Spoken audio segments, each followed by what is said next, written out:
Hey, chat.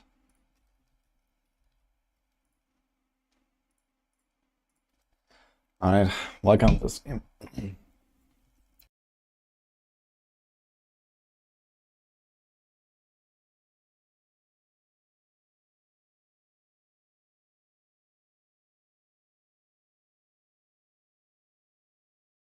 Yeah, I think the music stopped at some point. Yes. Yeah. Welcome guys. It seems like the playlist ended right when I started the stream. That's funny. Anyway, welcome guys.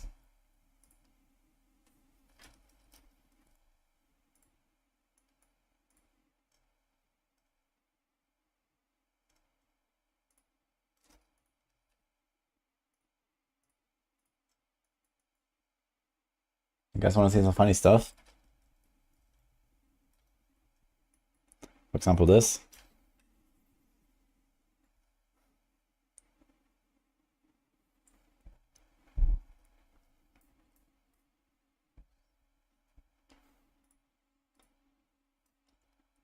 Campfire chat next Wednesday. Oh, tune into the pre-launch livestream. Okay. This one's going to be big. The bigger the stream, the smaller the post. Okay. 11 AM PDT. I think it's an individual content releasing in season 6, A Mess of Hatred. Okay, so this is in 9 days. On a Wednesday. 6 days before the launch.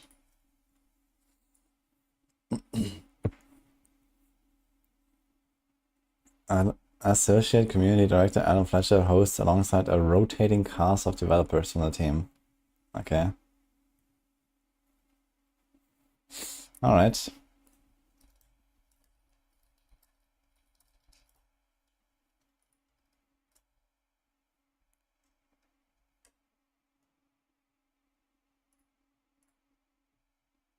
Hello, Richie.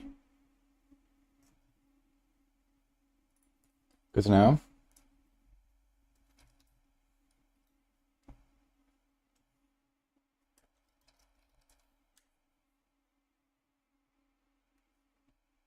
Yeah, I guess they're gonna show us like also the patch notes on that day.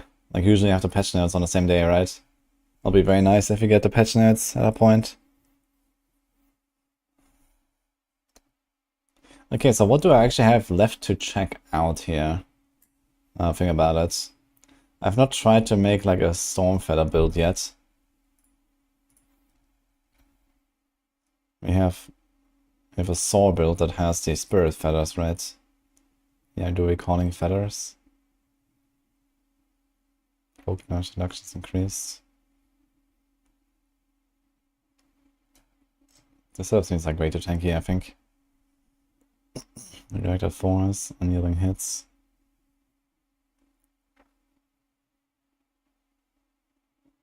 This has protector. Interesting stuff, yeah. I think this needs a bit more cooking. But on the other hand, I'm not sure if it's actually going to be a thing. Does this work? Soar is a focus skill. So it does work. Intricacy. So you can do Soar. And then Intricacy.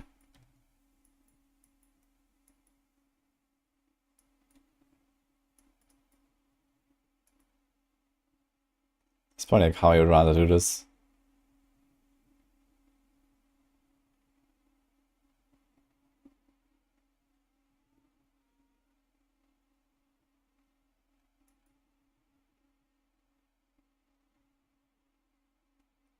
Kind of depends on how this is going to work. I think I'm just going to leave this for later for now. I'll do this another time. I'm not too interested in Soar build anyway, I think. Which is funny because that's the first one I made.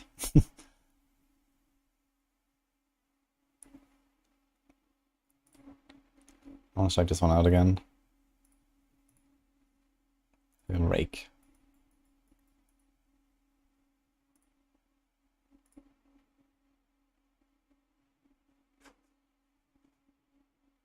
Okay.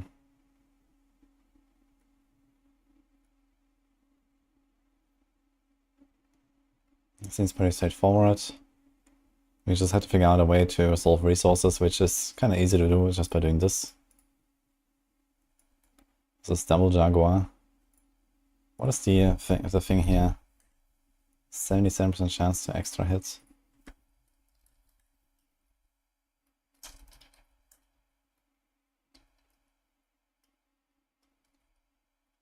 Okay.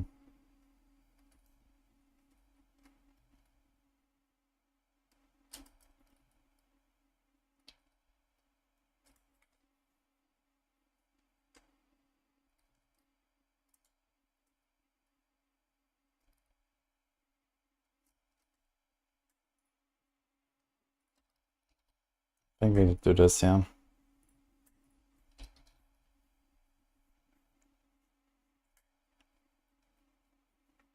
Hi, Patton. How are you doing? Any word from Maxlaw when it will add the mercenary datamite info for planners? Yeah, I just learned about it yesterday. I wasn't aware that there was mercenary stuff in the data mine. But yeah, we're definitely gonna use that, I think. So right now the expectation was that we would do like, some kind of like, planner tool for mercenaries, a week or two after launch or something like that. But we can probably just add an extra tab here and put the skill trees. If everything is there, then we can already include it actually. That'll be the first Spiritborn build.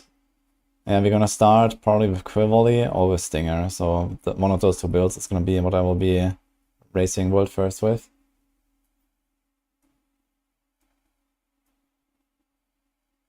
I think they nerfed Dance of Nice in Season 6 drops. I think they're gonna nerf Rogue in general quite a lot. And Dance of Nice at the very least will not be spammable anymore, I think. And then maybe they have to like buff it a bit to compensate. Regeneration from a flu. Uh-oh. Hope we're gonna get well soon.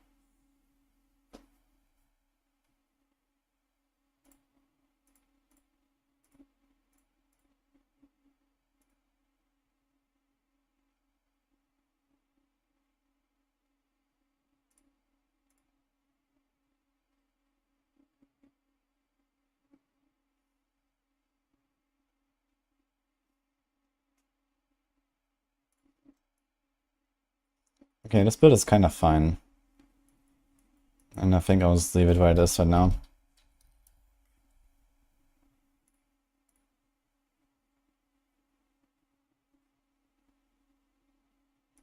What about the Rock Splitter Thorns? Do I want to cook this a bit more? Hunter cooldown. I think I did this yesterday, right?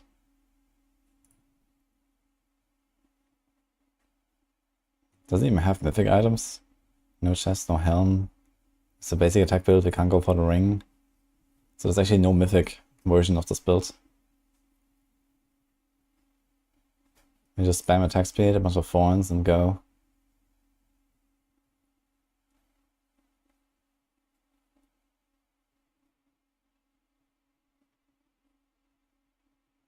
Yo, Shaker. Thank you, man. Yeah, it's gonna be very fun, man. I'm very much looking forward to. I am fucking, well, I wouldn't say ready, but I'm excited. Not ready.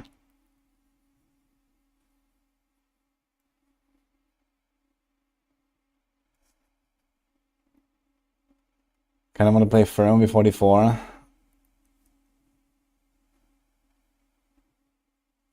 Yeah, there's actually, it's tomorrow, right? I'm actually gonna play Throne tomorrow. Play some D4 and then some Throne, I guess. That's the plan. 25th already, okay. I need to double check again.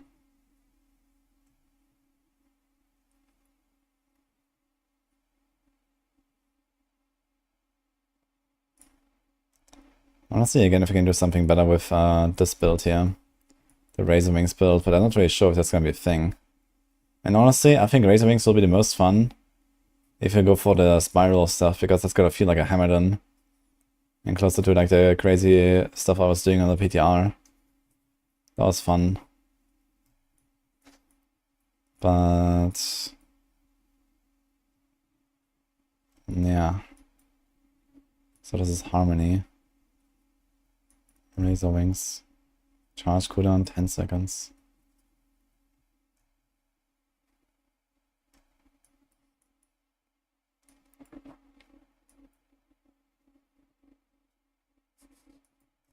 So I have 88% chance to cast twice. 10% chance to regain a charge when hitting an enemy. Double this if you have a barrier. So if you have a barrier, we have 10. It comes back, it's 20%. We do counter attack.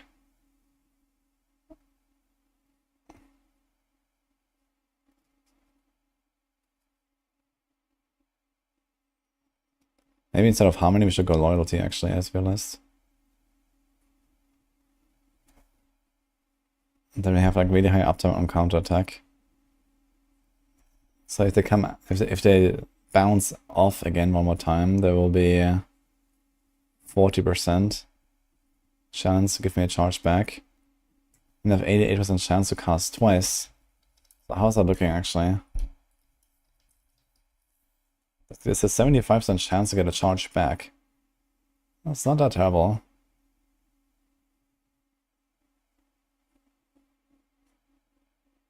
Everything is vulnerable all the time. If adaptive stances. But what if you go Prodigy's Tempo?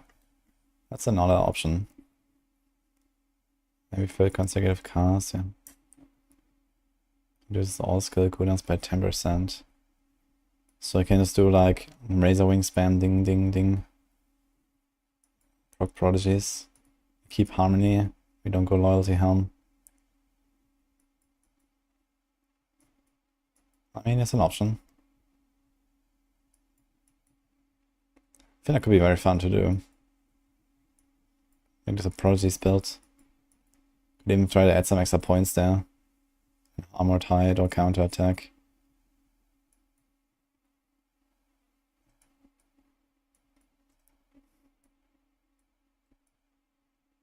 Now all these points are lost here. 6 points for nothing on this build.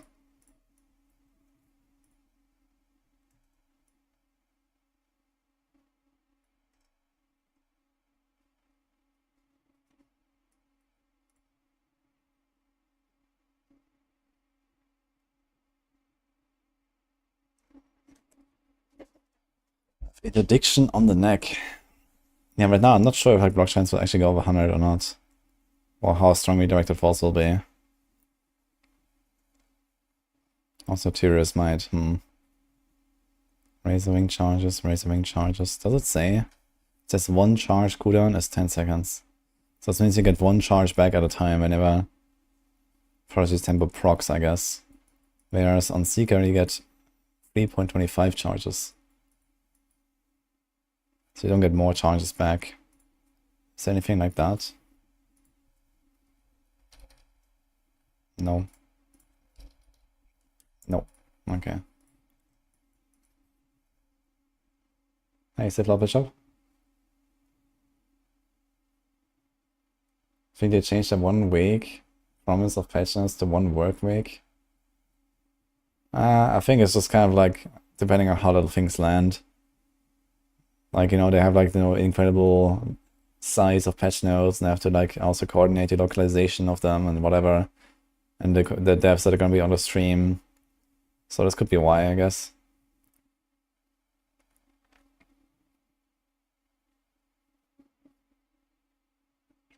Figure you do dagger +1 because they like rogue life. Yeah, I'll probably do something like that, Jamie.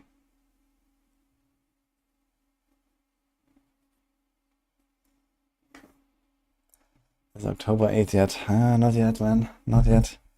Unfortunately.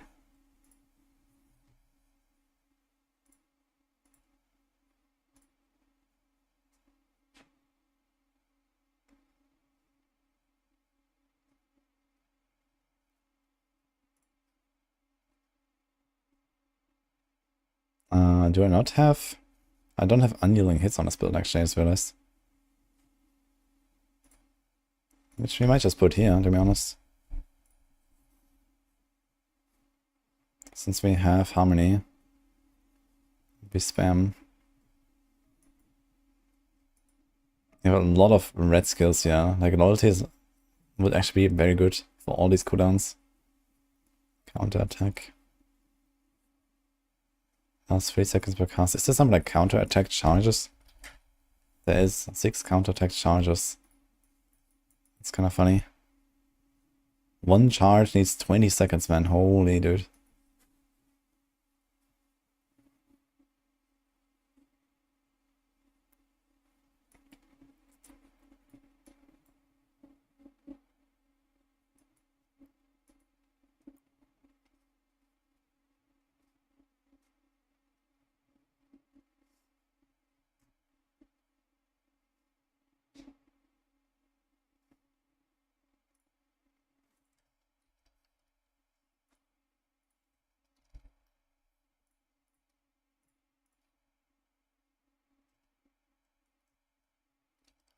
We have to start putting some rest, yeah. Let's put a rest everywhere. And we unequip this. Probably gonna do a normal chest. You could also try low life with Jakin's shell, right? But then we have to go primary gorilla. If you want to make that work. I think that's not happening.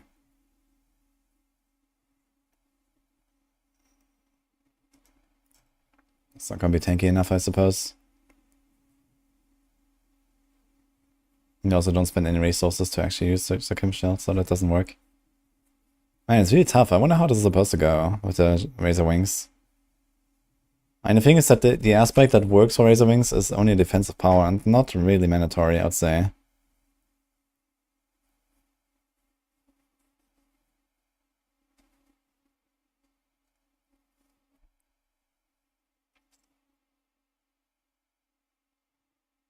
So I could actually play another build and just have Razor Wings as like an extra skill sometimes. But I think this will not work out.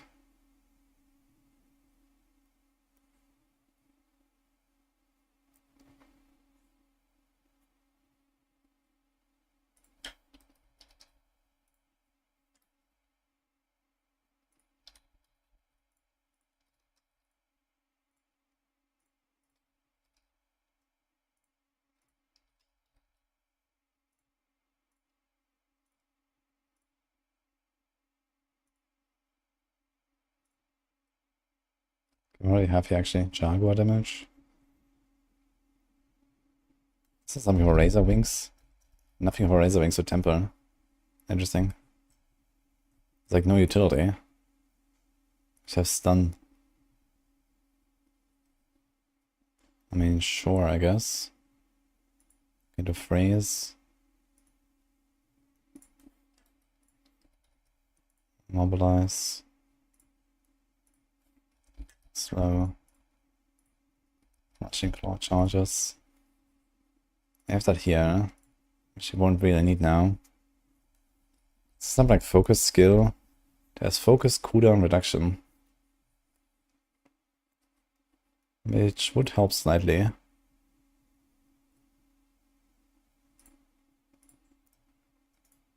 I think I'm gonna do a Prodigy's Tempo for this.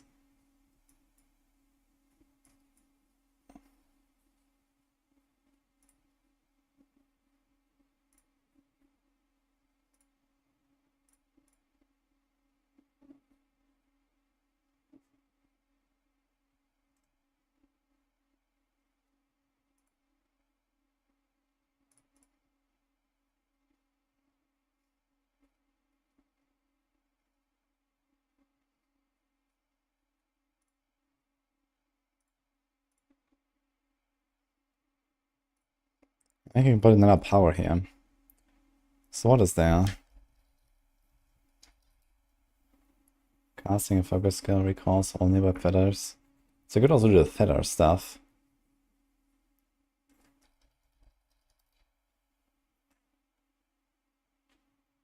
Because we are casting a lot of these Razor Wings. But it just like recalls them to me, and I don't really care about that very much. I think there's like a build where you just kind of like throw them and you run. And then stuff dies. So that's kind of the idea.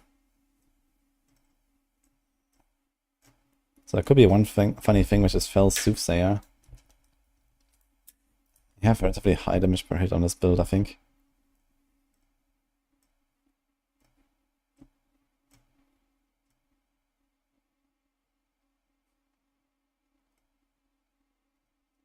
We could also try a mobility power. There's one for Razor Wings. You are unhindered. And you gain 30,000 movement speed per active Razor Wing. So this is like just infinite movement speed basically. Which, I mean, otherwise... Okay, we have a lot of movement speed actually. We're gonna be at 180.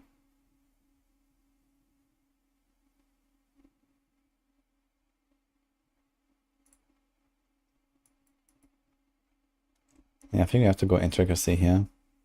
3 out of 3. And this means you can cast Hunter, Razor Wing spam, Hunter, Razor Wing spam. Something like that. I think that's what you want to do here.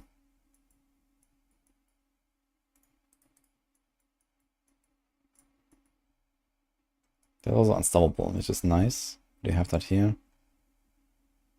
Need potent.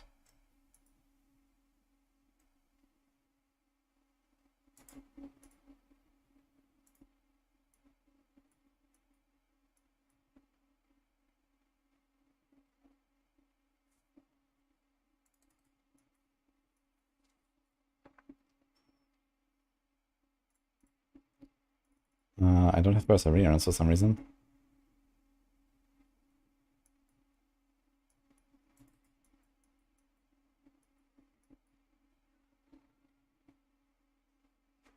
Probably have like no skill ranks for this stuff, man. You have to Crapify, Warcry, no Petrify. Oof. You could actually go for like Cast Alt. Why not? Cast Alt to get something.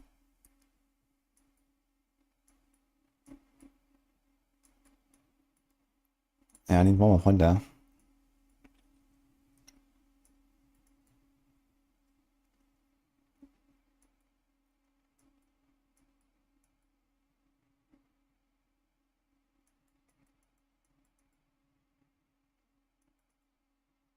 Hello, Hanzo.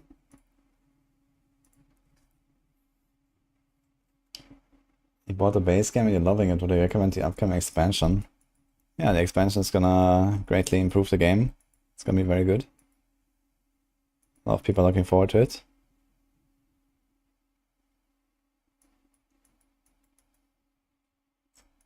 Fuck, I can't find 1 point, man. Maybe I take 1 out from the hunter or something. Which is a bit sad, but I don't have any point. I need 1 there. So let's do this.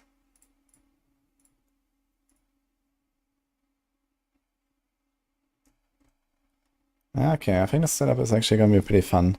Not like really the strongest build out there. But I think that's gonna fly, actually. I just wonder if the Razor Wing charges will be good enough like this. But if we do Prodigy's Tempo and constantly reset our Hunter, I mean, we get like roughly 20% cooldown reset from the Hunter. Now, worst case, we could also go for the Seeker. If this doesn't work out, and we could do the same combo that I'm doing on the Touch of Death build. Touch of Death build, I'm actually doing Seeker instead of Hunter. So that's an option. But it's kind of nice to have the Harmonious Hunter, that's such a strong power. And we don't really benefit much from the knockdown and the Vuln here. We already make stuff vulnerable. We already have a lot of CCs. So Hunter is definitely preferred.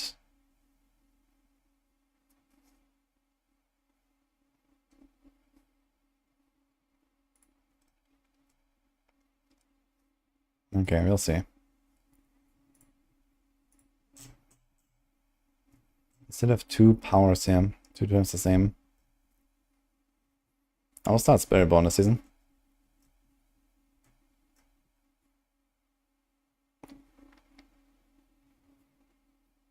Any is poison have 100% reduced healing. The Eagle skills can 30% increase crit chance against them.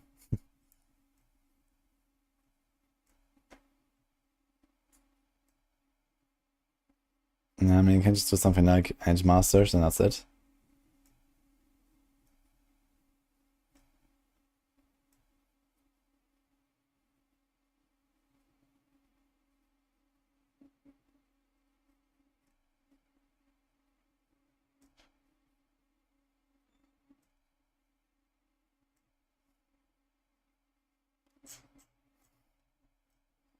I think I'll probably go for the Fell Soothsayer. Or we put like some mobility power here, like Sky Power. Casting Eagle Skill, Mythic Circus, and Power Sending move. We can do this as well. This might be even better. Because we are actually casting Eagle Skills all the time. Like that.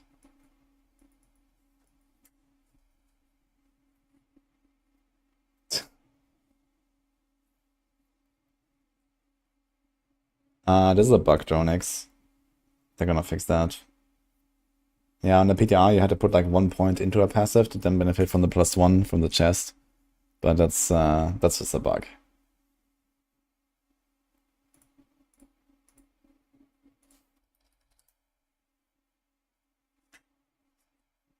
And an hand sanitizer. What else do you have? Crushing Hands is kind of done. Seeker. Yeah, I'm not sure about that one. What did I do here? This is Adaptive Stances, interestingly. Razoring charges, Seeker charges. Intricacy, Grace God. Grace of the Dead God. That's a lot of healing received.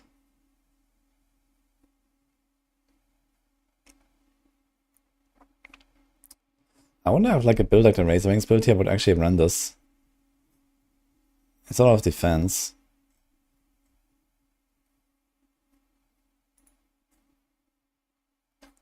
And this would maybe even open up Jakim's Shell, if you want that. And Jakim's Shell would kind of solve all of our problems here. Damage to poison enemies, damage over time. I mean, they don't have any stats on it that help us. We lose a lot of attack speed and crit. And the power.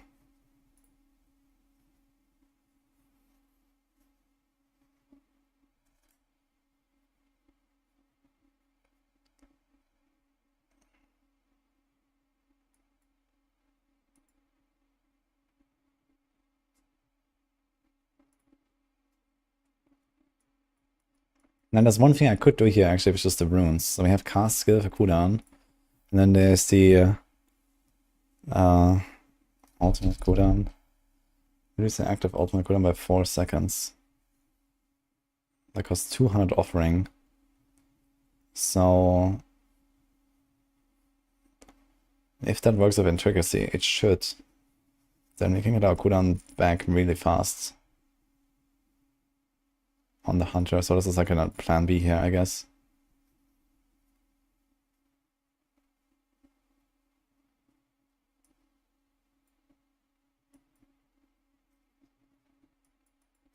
Dude, what kind of setup did I make here? Looks so weird. It's a Craze God and then Concussive Stomp. We got Harmony. Got the Eagle stuff. What exactly do I have those Razor Wings for?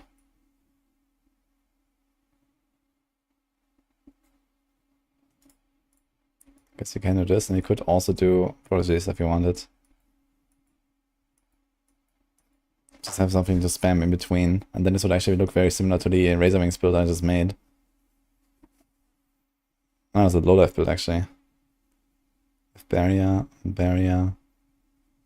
Bruiser, Duelist. So actually here I did that thing.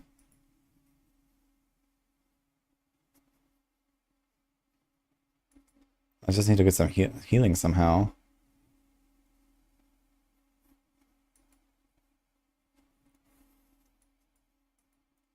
We do have this, but nothing on the boss, I think. But that's also why you have the barrier, so you can cast Concussive Storm sometimes.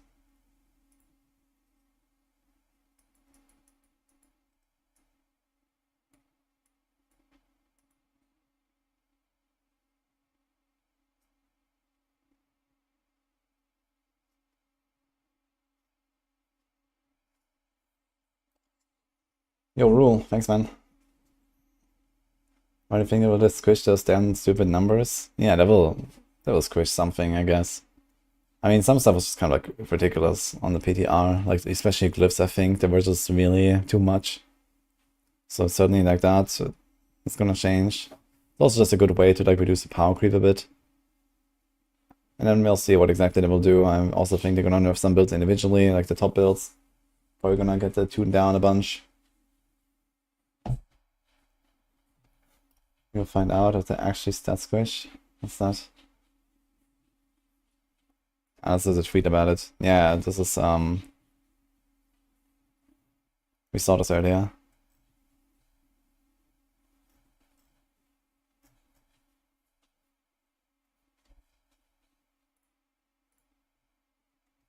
How's Spiritborn Builds doing? Hello, Fraser. Pretty good, actually. I think I'm gonna start putting them on the Discord now. I mean, of course, there's a lot of speculation still and stuff, but I think we can start putting them out. I'm just kind of going through all of them again. And there's one thing what I have to do here, which is I have to merge those two. This is quill value leveling.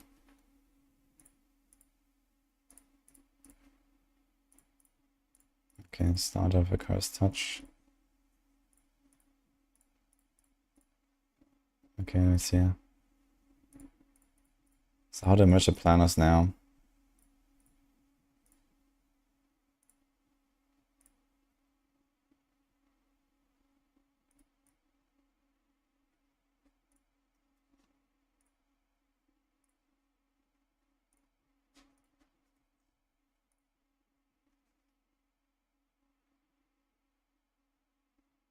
Wait a minute, there's crushing hands. I opened the wrong one. So the starter has those 3 variants here. Okay.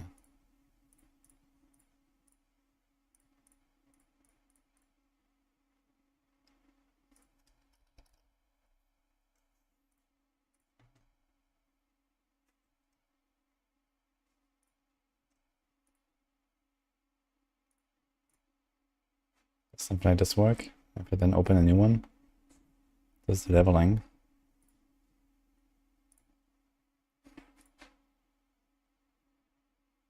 Merge. Okay. Uh-huh.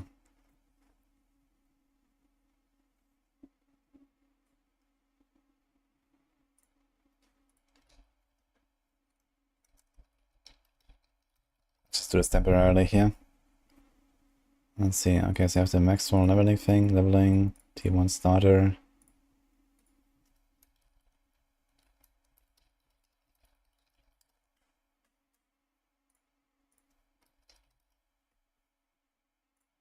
So these should be identical here.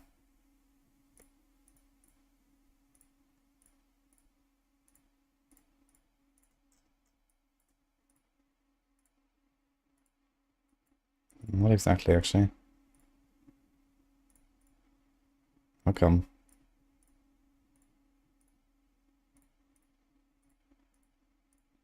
So no request actually do this.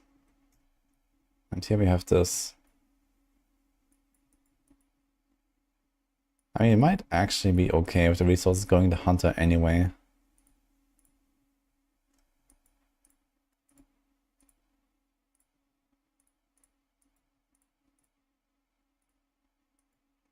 Oh, I think I just mislabeled them here.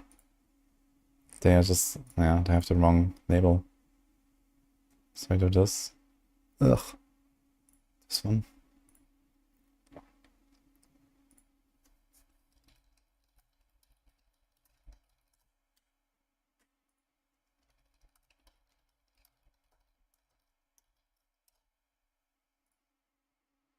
So that seems better. Yeah, that's the same now.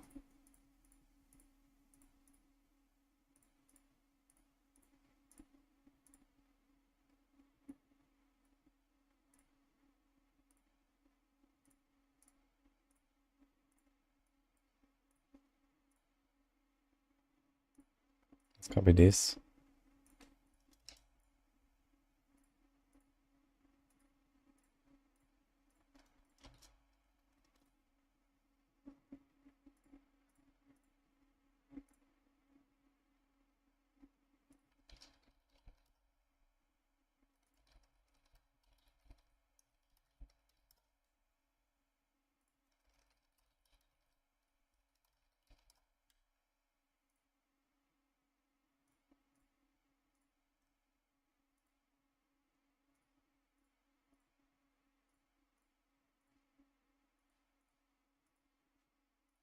this should be the same as well.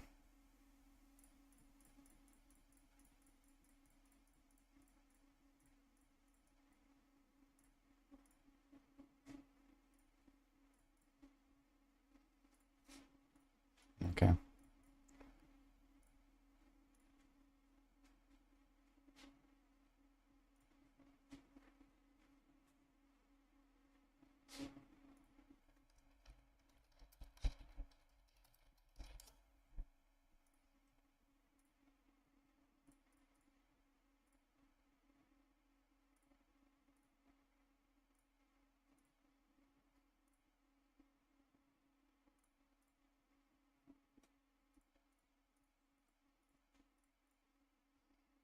Okay.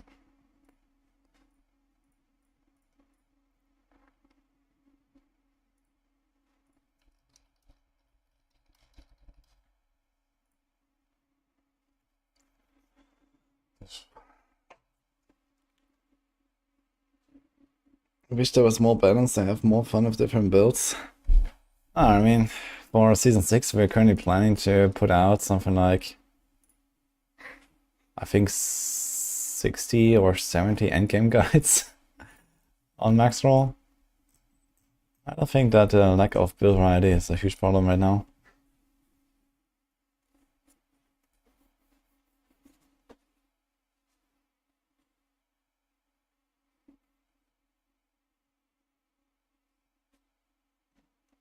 It's just ridiculous that some Spiritborn builds are claiming DPS in the trillions with current calculations. I mean, there's some pretty crazy stuff, but trillions? I don't know. I mean, whoever does that, though, is... I don't know, a bit delusional that they're not gonna Omega nerf a lot of stuff here, I think. So I would really not pay too much attention to that.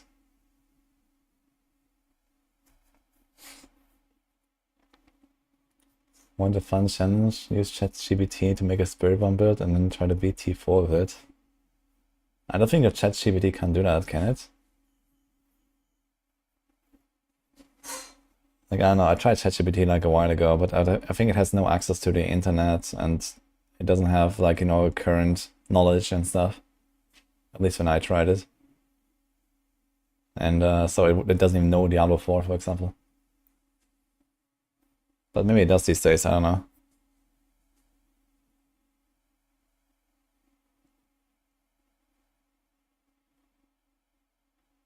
Is there gonna be a race for season start? Yeah, it's gonna be something. I've been discussing a little bit what we could do.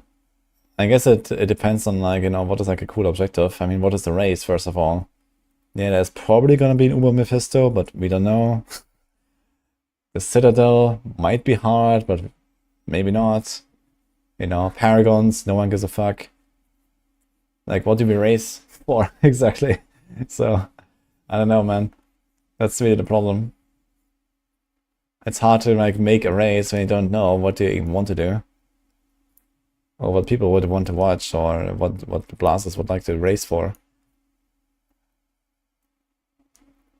I want to make some event for the start, but yeah.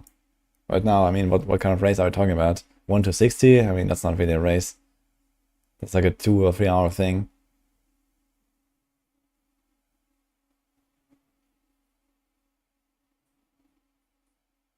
First, the Paragon 200s. Yeah, but I mean, that's basically just like blast Infernal Hordes non-stop in a four-man party, which is also not exactly exciting, you know? So, hardcore T4 Lilith. Yeah, Lilith was kind of a joke though on T4.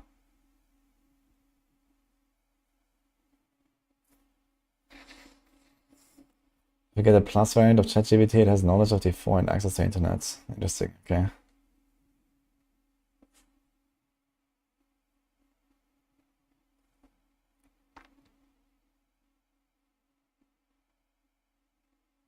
You like the hardcore race to kill each domain and boss? Yeah, I was actually, honestly, I think this is kind of the fallback option. Like, if nothing else looks promising, I might just do a automated boss race again on T4. That was kind of fun.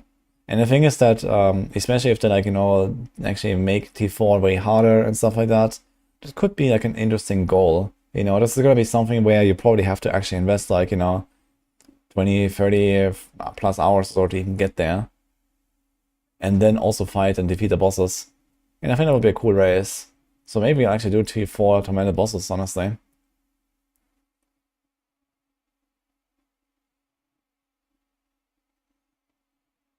I think they nerfed the gold chest in Infernal Horse. I have no idea. I don't think so.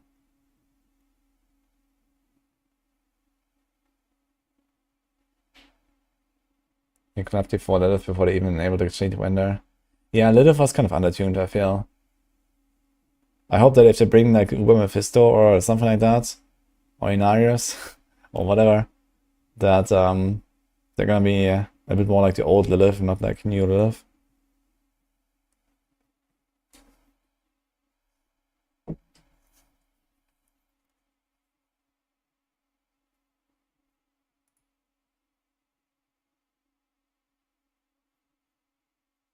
There are so many variants, yeah, and this doesn't even have like speed farming, pit push, or whatever I want to do here as endgame variants. I just stopped at Mythic. Like haven't done any like, you know, more specific variants than just like Mythic general progression basically.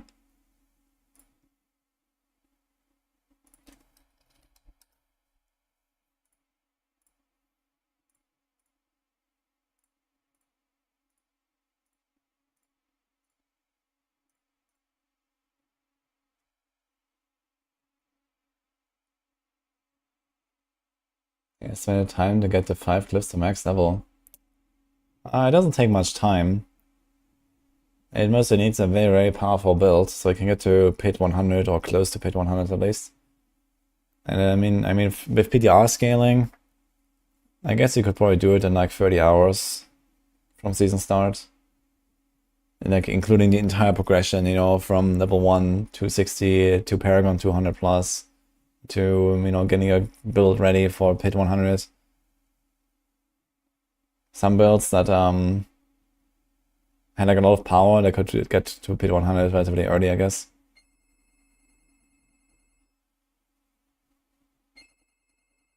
The nerf boss HP across the board in the PTR. I felt like the tormented bosses were actually relatively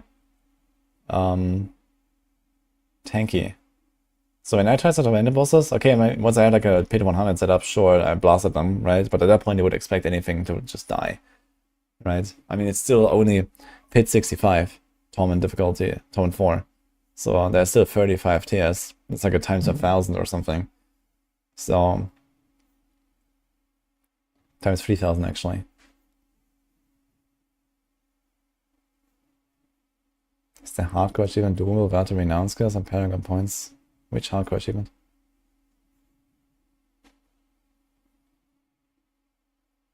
Yo, Hussy. You got the first mythic unique, rats. Can you use it on all builds or just one? That depends which unique it is. I mean, most of them are relatively universal. Like a Harlequin Crest is generally pretty good for most builds. I guess the most universal is probably Terrorist Might right now. That just kind of works in every build. Starless is pretty good for mini builds. But yeah, there's like others that are a bit more specific.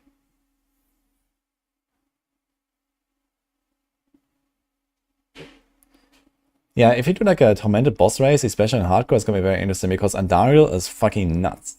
I don't know what they did with Andariel's, but she's overtuned as fuck. Not her HP, but she just kills you, man. Crazy. I mean, it's gonna be very fun to see if we do like a hardcore race for tormented, like for torment 4 bosses. That would be fun.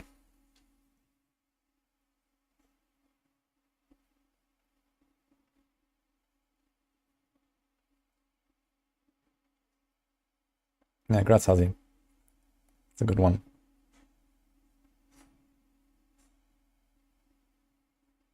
It's like an Eagle Jaguar build I was running that's cleaned the whole map. I mean the Razor Wings thing. Yeah, that build does not really exist as it did anymore. So they've changed the mechanics. So what I did is, there was like a passive here, this was this one, where basically it said after casting an ultimate, you can spam your previously last potency skill for free, for like 3 seconds or something. And now they made it so that you can only cast it up to X times. So there is a nerf here.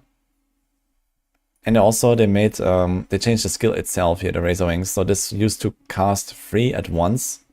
And now it only casts one at once. But it lasts 300% longer, I guess. So I guess it will actually last a long time. So it can do something a bit like it. But I think this is not going to be one of the stronger builds. And I think it's going to be something more for like speed farming, hell tides, and hordes, and stuff like that. But yeah, I actually did cook something for Razor Wings that could be close at least.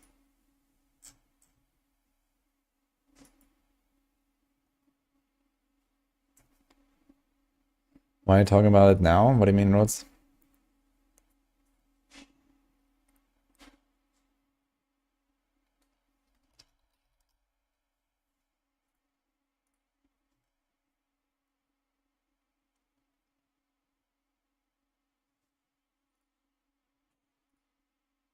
Yeah, so let me just double check the quill body planners to make sure I don't have to accidentally like miss something or so, but it looks fine.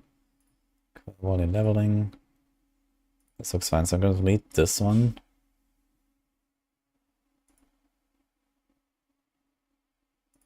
I'm gonna delete this one.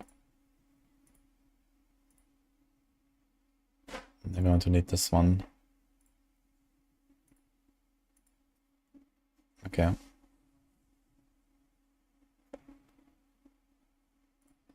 This is something I want to check out again, the Gorilla Health Thorns, but I think I checked this out yesterday already, right?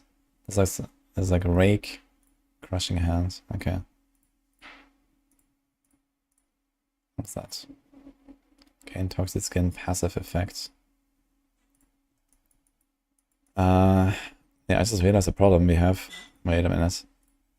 I do not have the ring here.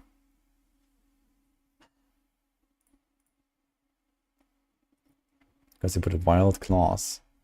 But we need toxic skin. What is this running? Adaptive stances. I mean, we could maybe try Prodigy's Tempo on this one as well, because you're gonna have so much cooldown reduction. Get Armored Hide. Armored Hide. Okay, it doesn't really help us that much though to go Armored Hide. Forest Power, Jakim. Then we have Jakim Shell. Okay. We don't need Prodigies, I'd say. Because get insane cooldown anyway. Alright. But I need to get Toxic Skin in there. Do we need counterattack? We kinda need it for...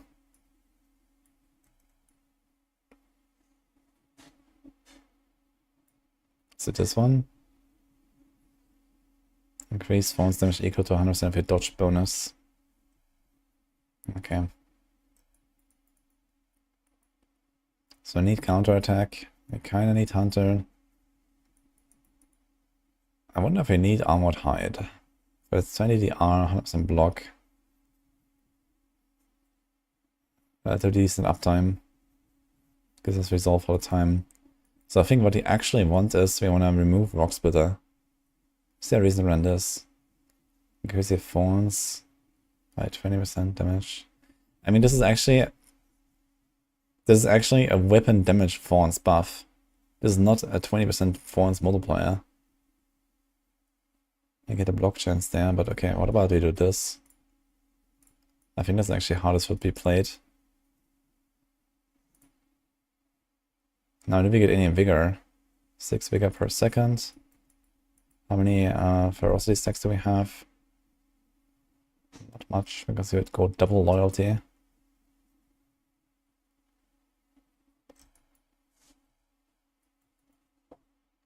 But this means we get 4. Do we have duelist? So we have 13 ferocity stacks, meaning our rake costs 6. Okay. Not bad.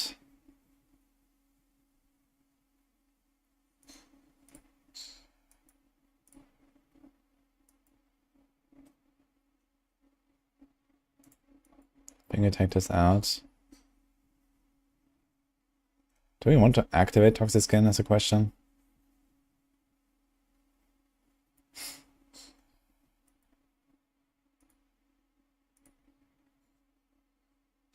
Passively, while active. I wonder if we'll do something like Scourge. Just kind of like walk around, press Scourge, Everything is poisoned. Let's get this anyway.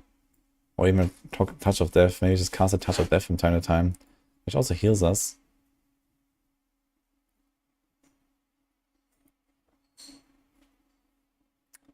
This would be not such a bad idea, I think, to just put touch of death here.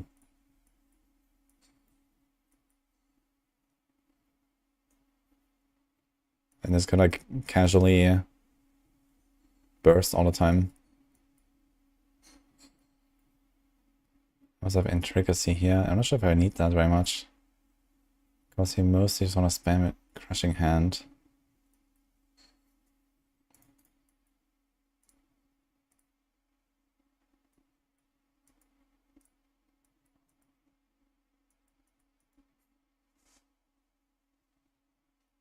Yeah, here we have to rely on Toxic Skin, which is not as good, I think. We can also do Potent, actually.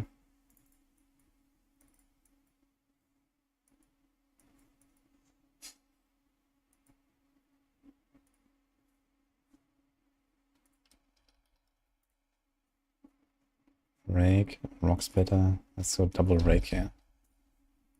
So remove this. Oh. That's a lot of food. Okay. It's a burger.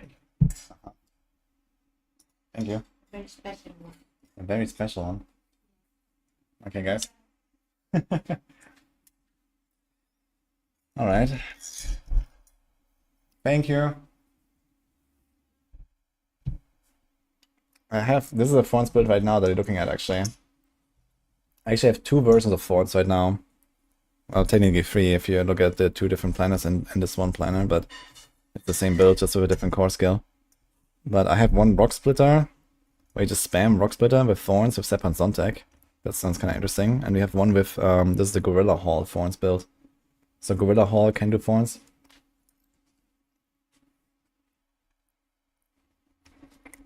With this effect here. So it says casting Gorilla skill, it has 276 thorns to enemies you hit, and grants a barrier. And the cool thing about this is, we can increase it even further with Loyalty's Mantle. But that's not all. We also get double the thorns with Rake, because Rake has an interesting mechanic where this Wild Claws aspect is effectively a second cast. So it spawns the Spirit Jaguar and it casts it again. So you actually get the thorns twice. It should get the thorns twice at least. At least other effects work like that with Rake.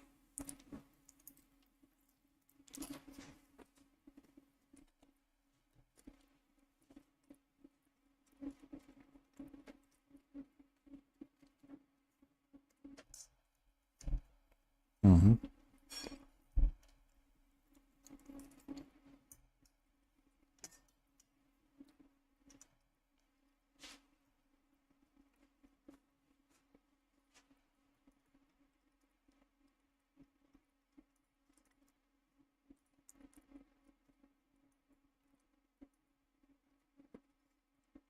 Yeah.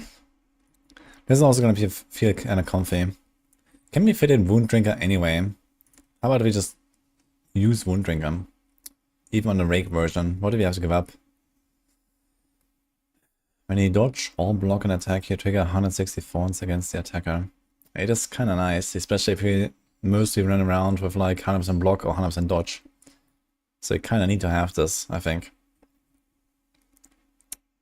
Bruisers is important.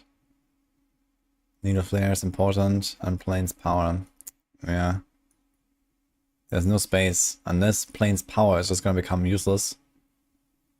Then we could think about. But I mean, okay.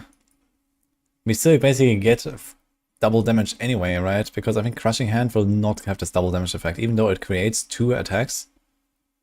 2 shockwaves per cast. I don't think they will both trigger thorns. What's cool is that it has a large radius. What's not cool is we don't have that thorn. They don't have the Toxic Skin that easily. Yeah, okay. I mean, Touch of Death is slightly better, but Toxic Skin active is also not bad. Applying the poisoning in a trail.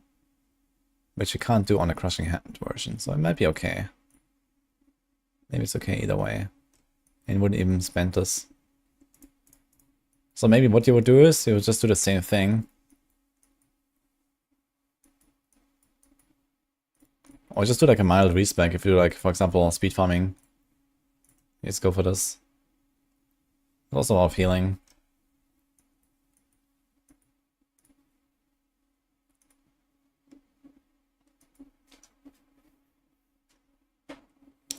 Wasn't that much higher before the bristleback? I don't know. Seems relatively high anyway. Maybe it was nerfed at some point. To be fair, I did not try too much with thorns when I was playing the level 30 client. You just didn't really have like enough synergies to make thorns function well at level 30. Like, you know, without a razor blade or without a bruiser's aspect that you can scale up a little bit or something like that. Like, it needs something to give you like a good baseline of thorns. So in this case, it's Kim's Shell and bruises. A dodge or block, you trigger 200 to 350 thorns against the attacker. Okay. Yeah, so I know that it already nerfed a bunch, and it will definitely nerf more. So it is what it is.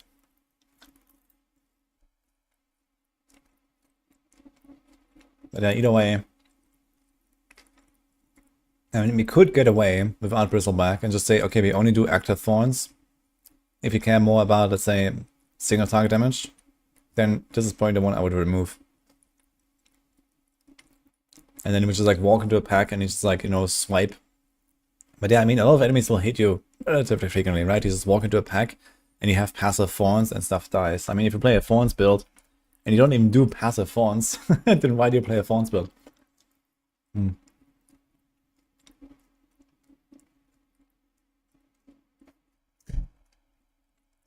So yeah, it is what it is, I guess.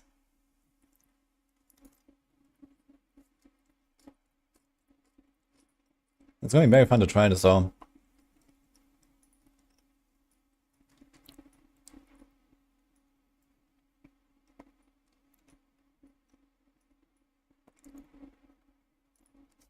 I think this could be very powerful, this build. Thorns has like a lot of base damage, and I do expect some nerfs to stuff like unyielding hits.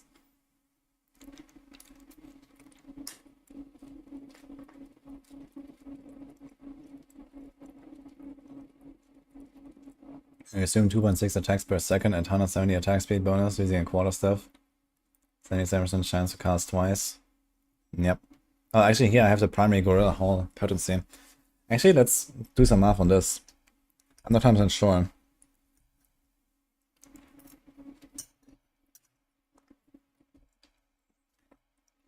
And we also get the barriers from it, so the Gorilla Hall potency is pretty important here, because you're playing low life.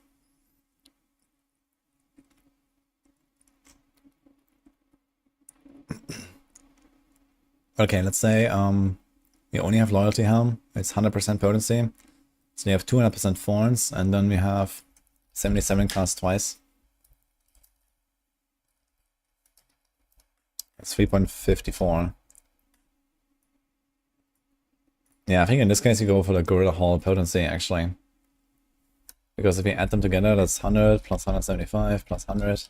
So you get 376 Thorns instead of like this, basically. So this number is higher. And we have the benefit of getting a lot more barriers. So you definitely go for the Gorilla Spirit Hall potency here, I'd say.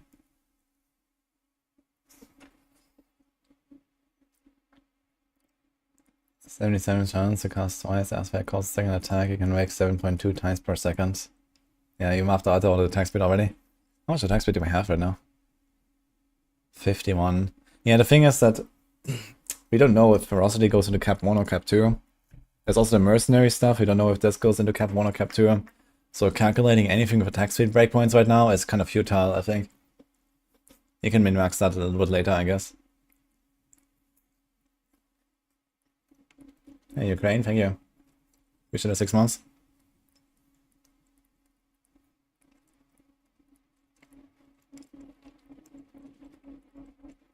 Also, I don't know what's the base attack speed of a Rake, but I guess it's like relatively mid.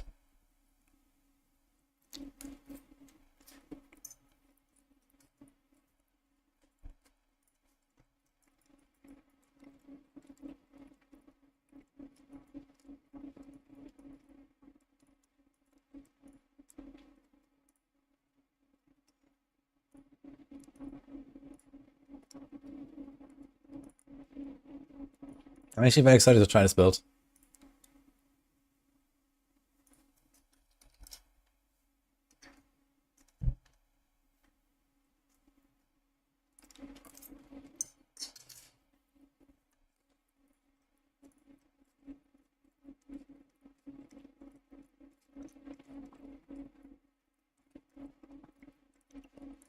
Okay, let's revisit this one here. Bitter medicine build, but I don't think I'm gonna change anything.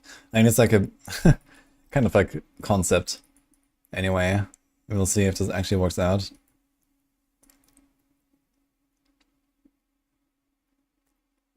Duelist, Bruiser, Jakim Shell, Plains Power, Redirected Force, Unkneeling Hits.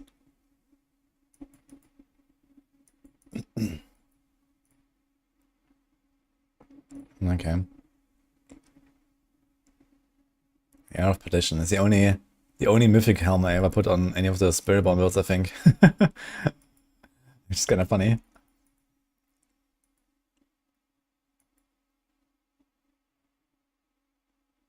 We have a Gorilla's build, Hold Potency. Is there another way to get a lot of barriers? There's Forest Power, but that's not enough on its own, I guess.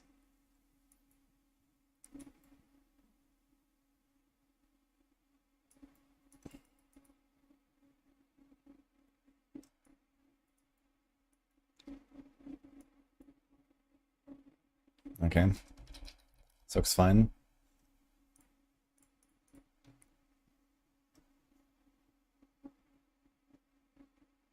Did I ever cook this again?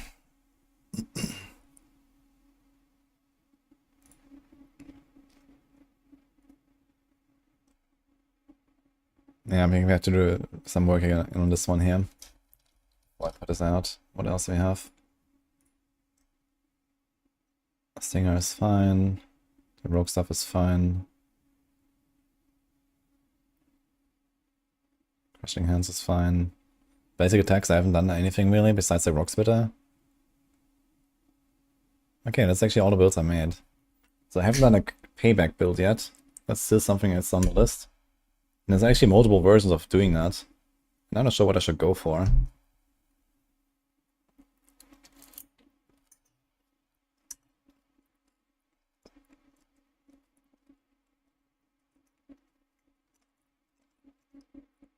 Apparently everyone on the Discord is sure ferocity is capped to attack speed. You know what I say? Copium. How do you know? Where's that coming from? And who would have been able to test that on level 30?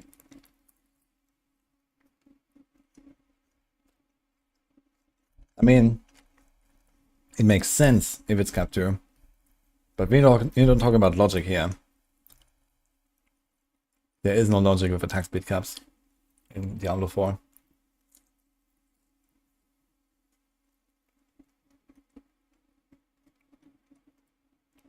If you put Saber Zodiac on Eagle build, wouldn't the constant third attack as your first attack make you have instant evade every time?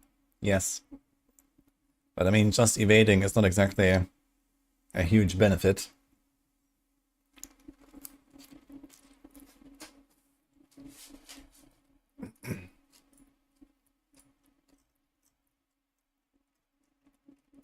There's one thing about unique weapons on this class, and it is that they have 0 life. And usually not very powerful bonuses to really make up for all of the offensive loss. I actually have barely put any unique weapons on any of my builds. Okay, Saber Zodiac is required for anything with basic attacks, but you wouldn't use Saber Zodiac to then sometimes cast Thunder Spike and get a faster evade cooldown. Like, it's very easy to reset your evade anyway. When you just do this here, right? 3 attacks and you get it back. With a bit of like tempers, you can even do 2 attacks and get it back anyway. Without any Thunder Spike shenanigans. I mean, if you do like evade soar with the unique boots, that's a different story. Yeah.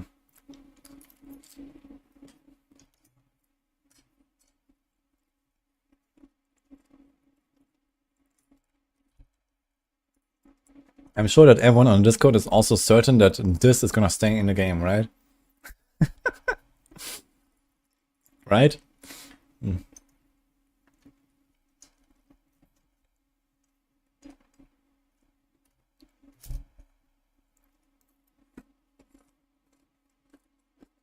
Don't nerf my boots.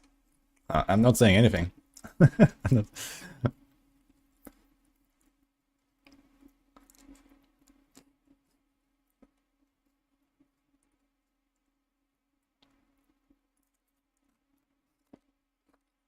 It's funny how everyone was like, OMG, Spiritborn Mythic is so good, 27 ranks, and you don't see anyone making builds or using it. Yeah, I mean, that's also what I said.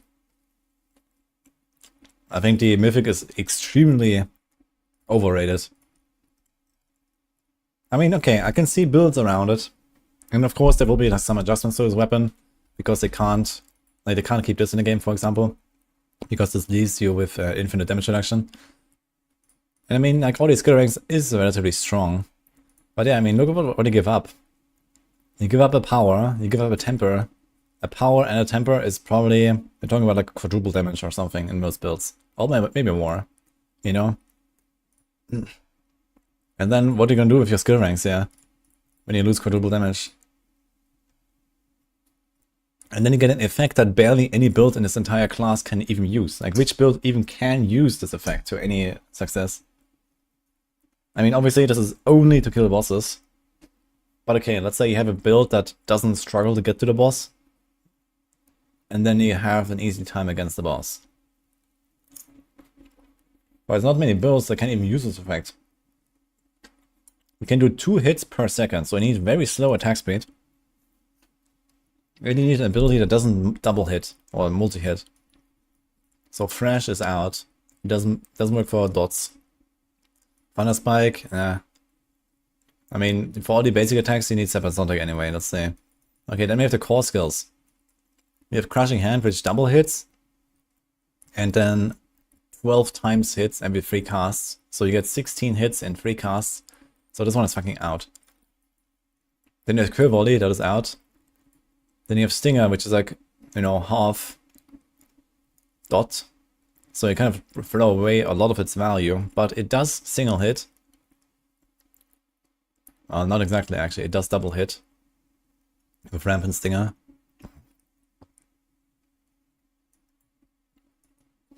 And then you have Rake, which also does double hit. So you don't even have a single ability that only hits once. To consume only 1 stack at a time. Okay, let's go further. No. No. Actually, what about Soar? I mean, if you get a Soar cooldown down to 0, basically, and then just Soar on the guy. And don't do the Spirit Feather stuff. Then maybe, I'd say. Because Soar has a relatively long animation. Doesn't really go that well with attack speed. Does have relatively high base damage and only hits once. So you do 2 Soars per second on the boss.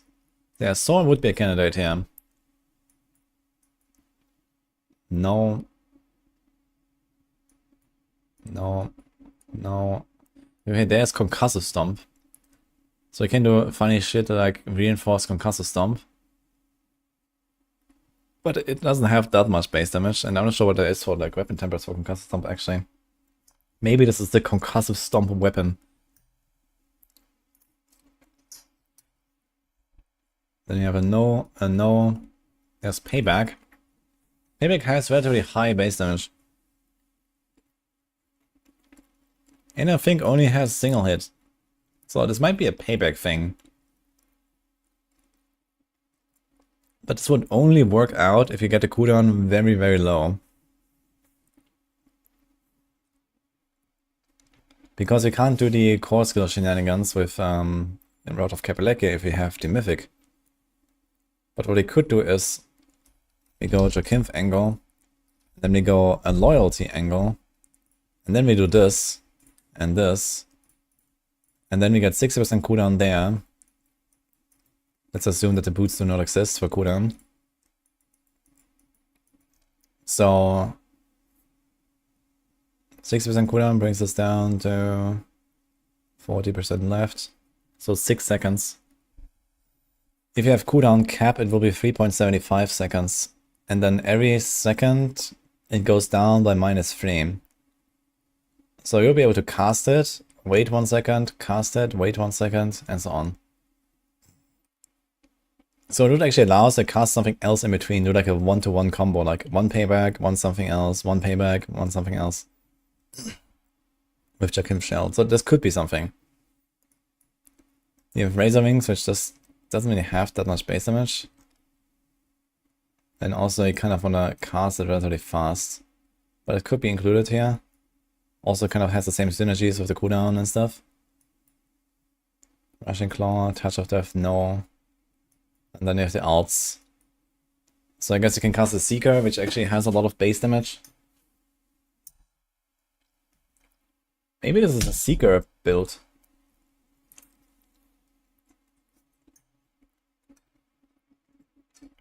You know what?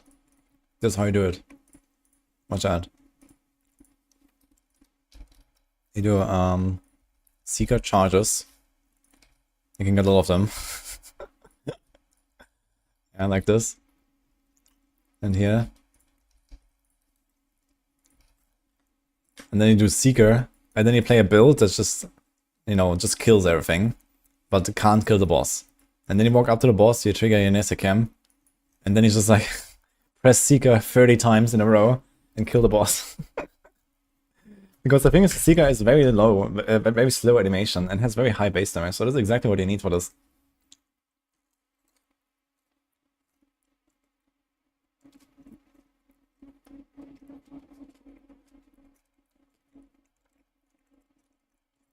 Any crit overpower is not even close to an aspect gets 140 more damage. Ah, that's untrue. You have to see that didn't change the overpower formula, and your base life is now 400, and your real life is like now around 10k. So overpower builds actually won a lot in comparison. And especially, you know, if they also nerf other stuff and they don't change the overpower formula, overpower builds will be even better.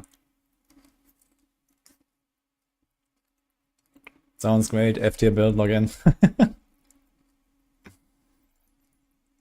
Yeah. So I guess the best synergies for this mythic item are Seeker, Payback, and Razor Wings. With maybe a bit of Stinger. Actually, Stinger does more than Razor Wings. Quite a lot more. It's like 50% more. So maybe Stinger and Angle. So you can do Payback, Stinger, or something like that. I don't know. I'll try to cook something like that when the time comes. And see what happens.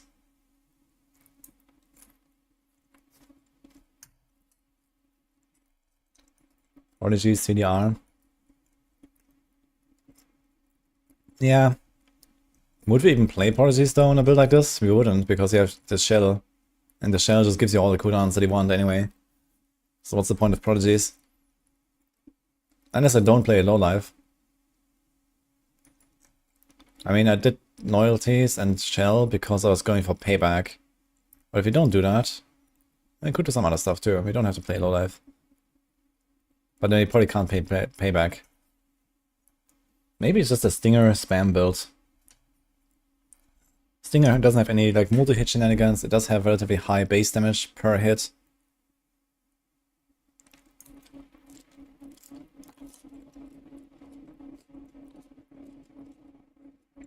Yeah, it does have the multi-hit here.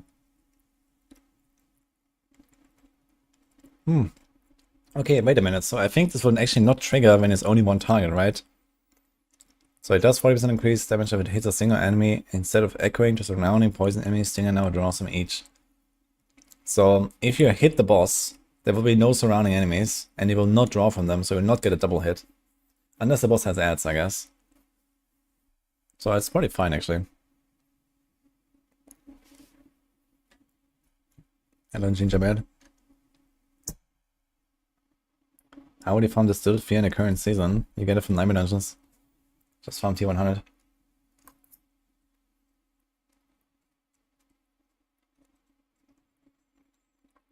Hello.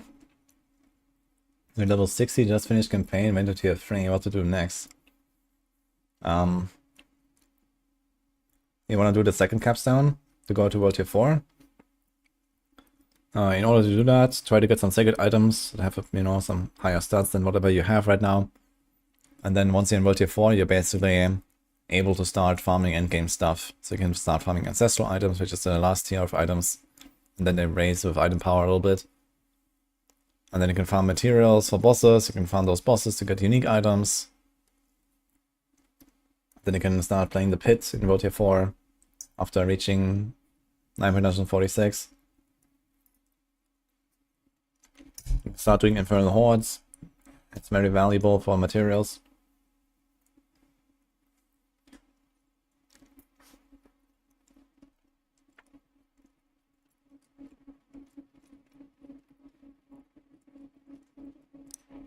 Yeah. If this doesn't have a priority for the boss or something, if this just like marks a random target, then this item is like, oof. Unless maybe you play around stagger or something like that, right?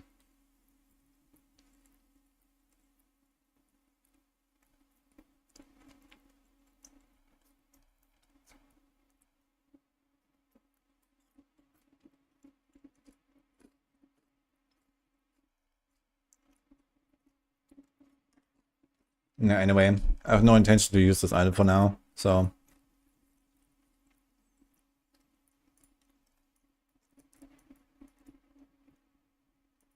I still would like to try to make a build around Ravager. And Ravager actually has relatively high damage when you look at it.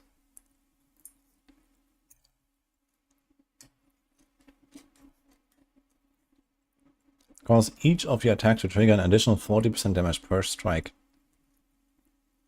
Per enemy. And then you have this here, where on elites you get an additional 4 strikes. So you get 5 hits, it's 200% damage. Look at this, Crushing Hand has 40 times 2. Kill volley is 26 times 16, I guess. Quite a lot, kill volley. Rake is 75 times 2-ish. And not even times 2 actually. It's like 100 something. Stinger 70 and some poison. It's like 100-ish, 150-ish. Like this Ravager actually does a lot of damage. If you keep that permanent, it can kind of carry.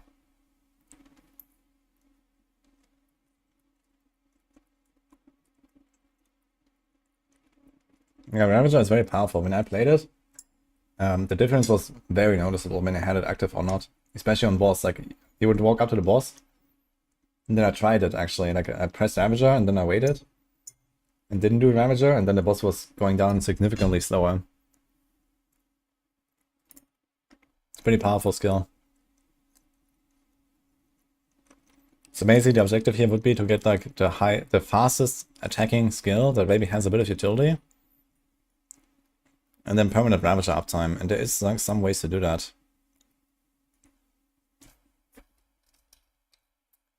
Here is actually this one. Ravager no longer has a duration and instead drains vigor until depleted. Actually, if you find this very early, you could actually make a build around it with Thrash. You just like spam Thrash and you get resources back. You just have permanent Ravager and there you go. Why not? Is there no other power though for this? You can attach mercenaries to skills. Would there be some synergy? We don't know what the reinforcement stuff does. We only know the skill trees of the mercenaries.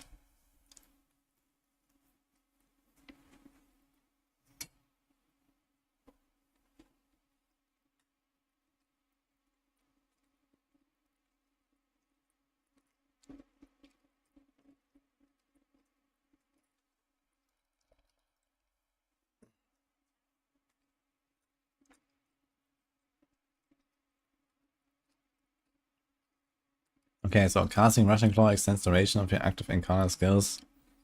It's 1.25, up to 10 seconds.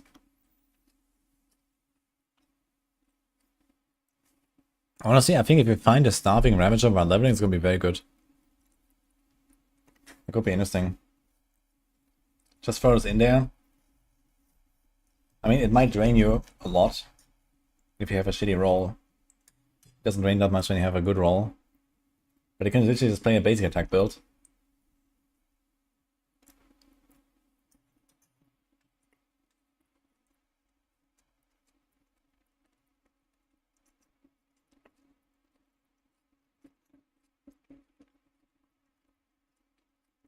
And the thing is, this is codex power, but it's so bad as a codex power.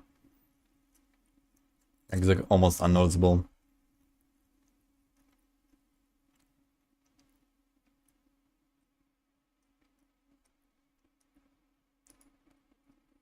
But yeah, I think it could actually make a Ravager build that looks like this.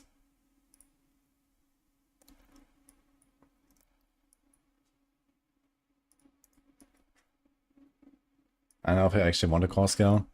Let's just say, okay, maybe we can do something like that. And then we do this.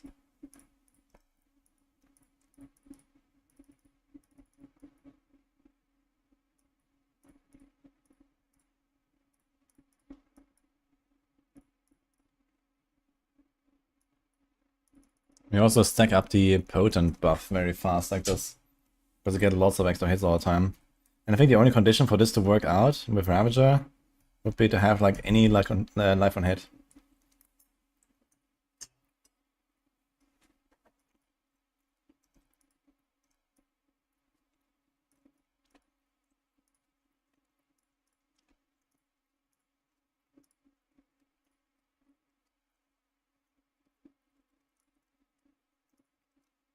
So there's an offensive power, right? Okay.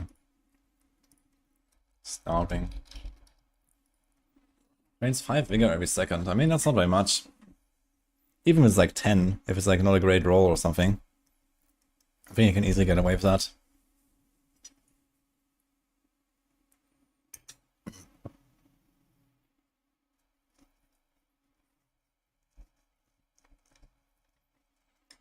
Did a good job with different builds, but sadly a couple of items are way too good. Yeah, they're certainly gonna nerf a lot of stuff. Actually, Tyrius Might, I don't really find myself using Tyrius Might very much in the Spiritborn builds.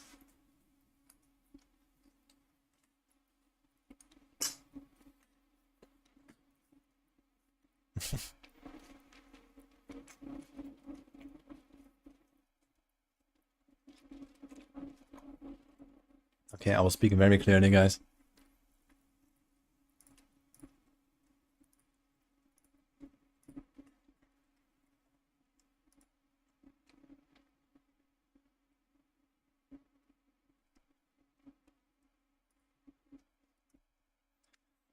How are you planning on reaching the all-res cap? Nah, you just put like all-res on like 3-4 items and then some diamonds as well. And eventually you get there. It's not very easy on Spiritborn, but it works.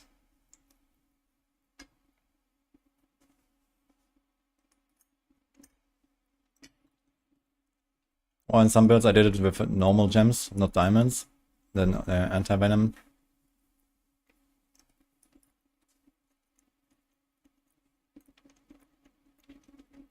People are all about harmony. Yeah, I think I have like a good mix of harmony or loyalty builds.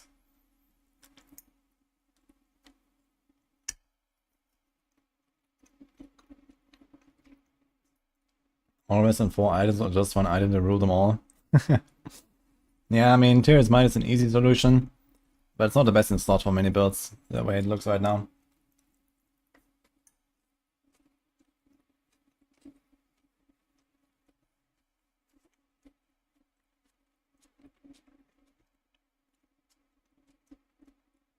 Did I make a gorilla poison build? I guess a little bit here. So there's like a gorilla hall thorns build where I try to use the thorns in a gorilla hall, either with crushing hand or with rake.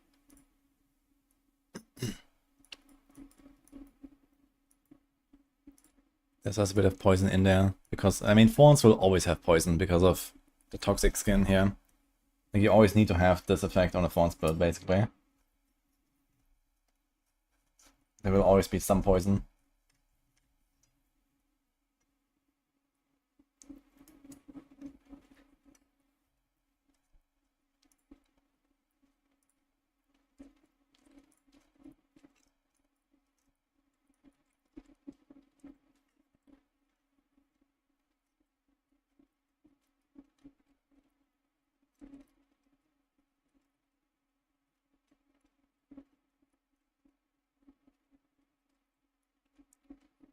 Hmm.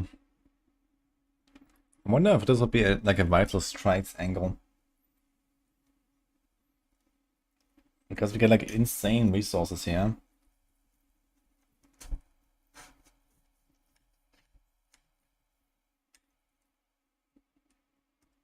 And then we could even spam a core skill together with the Ravager draining us, I think.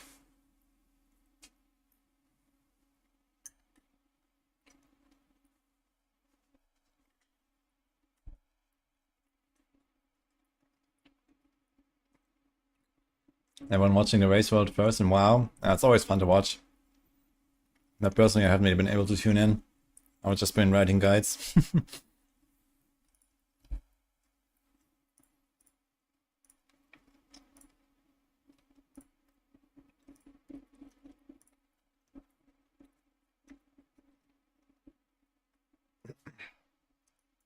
I wonder if it'd be worth to go for this. It's like a pure Ravager build and not me do anything else. Which item slot does have Ravager? Is this here? Ah, you can put it on the boots. That's very good. Problem is we need movement speed as well. So that's gonna be a bit of a struggle. Because we're not gonna have any speed.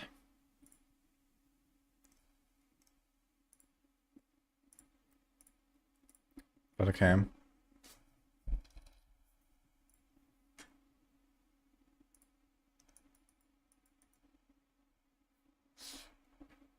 There's actually another interesting thought here, which is that it would make some very weak skills suddenly very decent, as long as we hit them very fast. So maybe you could combine this something with like with Razor Wings.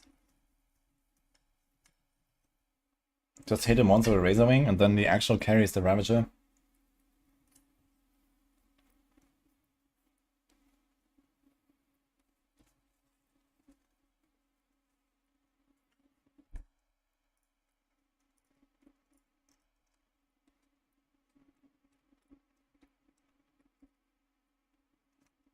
I mean, the cost of 5 mega per second is not very much. I agree with that.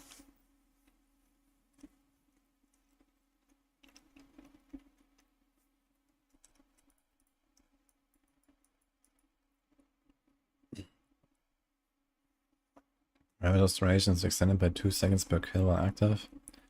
This bonus reduced by 0.25 each kill to a minimum of 0.25.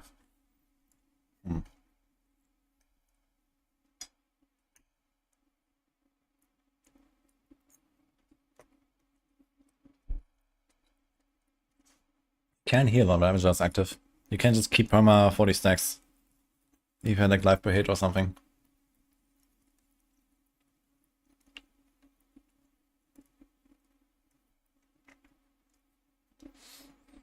Okay, I'm not sure if we're gonna make like a pure Ravager build, but it might definitely be interesting to actually invest more into it in the future. So maybe on some of my other builds, especially if I have Loyalty's Mantle with Jaguar, I have a few builds like that actually. So maybe we just go to the replenishing Ravager anyway. It's a lot of damage.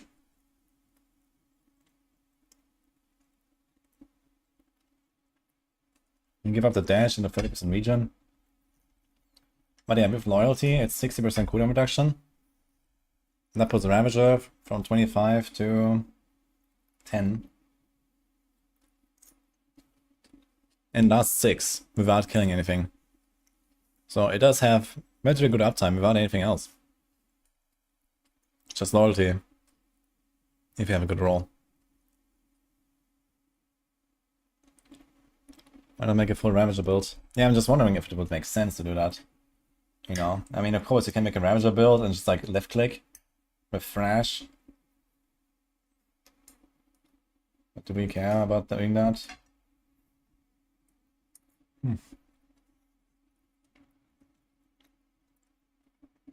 I think this is more something for the early game. Like if you happen to find the Ravager aspect here, I'll definitely try this.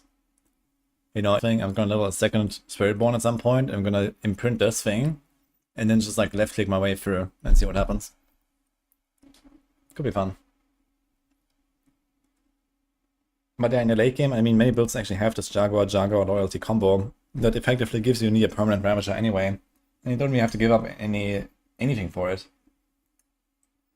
So the only thing I have to give up is the 30% recovery and the dash, I guess, but that's kind of minor. And then a few points in Ravager. See ya, Gingerbread.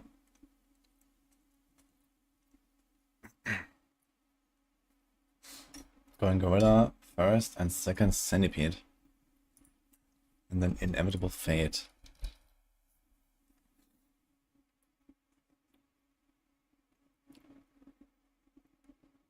I would not rely on that.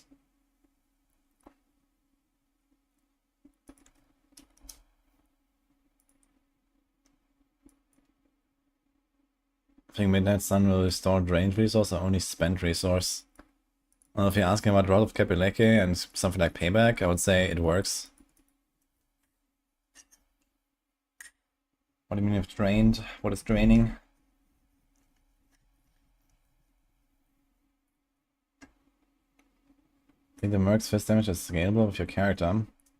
I mean, if they want the Mercs in any way remotely useful for damage, I guess they have to scale with your character. They don't have gear of their own, so what do they scale with? I guess it should be your character.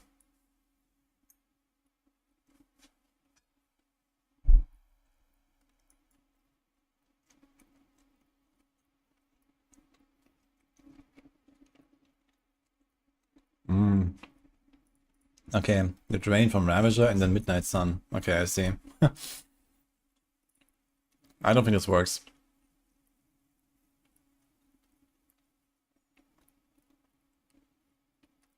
I mean, I have this in some builds. It's a pretty good item.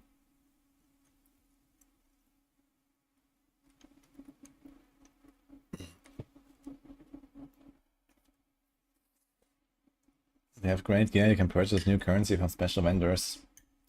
That's what I say. I wonder if that gear is actually great. We'll see.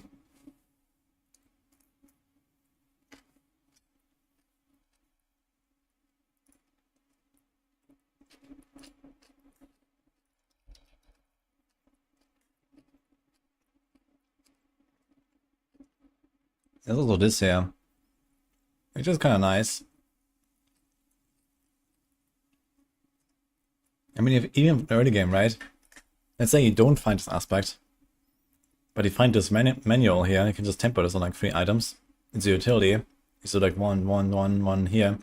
You easily get like 100% plus, also even on like shitty and non-masterwork gear. And suddenly your duration extension is 0.5 per kill. And then more in the first kills. So you activate this before a pack, and then you get like, 4 seconds. Actually, does it also reduce the reduction? Let's see. Duration, extension. I guess it does not reduce the reduction. Yeah. So 3 seconds per kill, and then this bonus reduced by 0.25 each kill. So you activate this in a pack, and okay, I can do the math now, but let's say before you even reach the minimum, you probably get like something like 15 seconds extension. Easy. And then you basically have it permanent anyway. If you just kill like, I don't know, 10 guys or something. And that's very easy to do.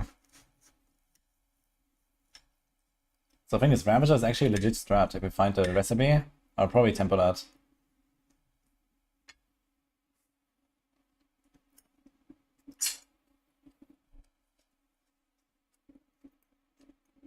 I will try Thorns ability, yes.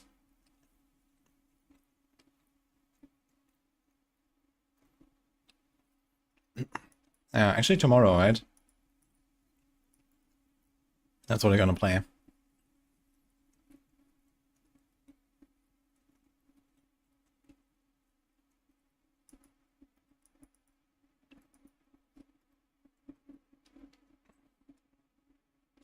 Yeah, maybe I'm gonna revise my leveling builds a little bit. And I will try to include Ravager a little bit more. It's a nice burst, especially in early game when you don't have many skill ranks for your core skill, and you don't have that many synergies for your core skill, and so on.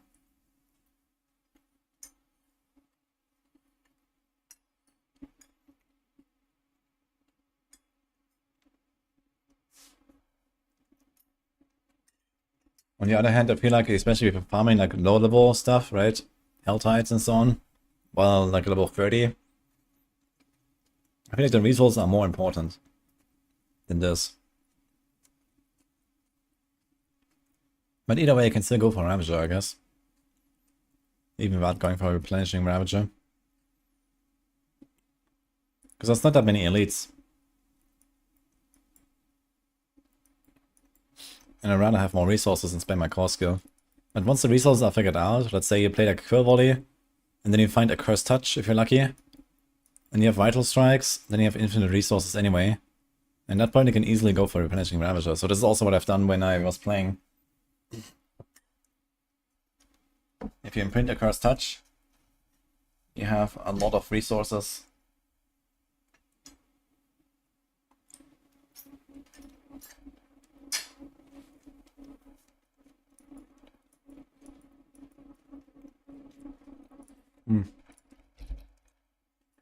Yeah, Cursed Touch basically gives you perma-vulnerable.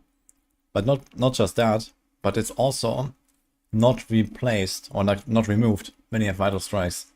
So you have permanent Vital Strikes when you have a Cursed Touch. Every attack will have the bonus damage and then heal you and then give you vigor. And you don't have to cycle like vulnerable effects and stuff like that.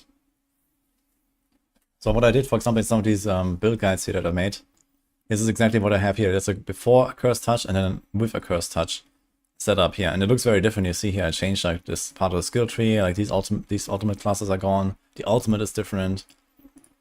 Like here we have Soar, here we don't, and so on. So there's a lot of changes that you can do. Because before you just kind of have to get everything you can to get vulnerable. And then later you just say, oh, fuck it. I can go for other stuff. And then even later, you don't even need Vital Strikes anymore. Or a Cursed Touch. Then you can do stuff like Adaptive Stances. So there's like quite a progression there. So that's how I've written this guide now, for example.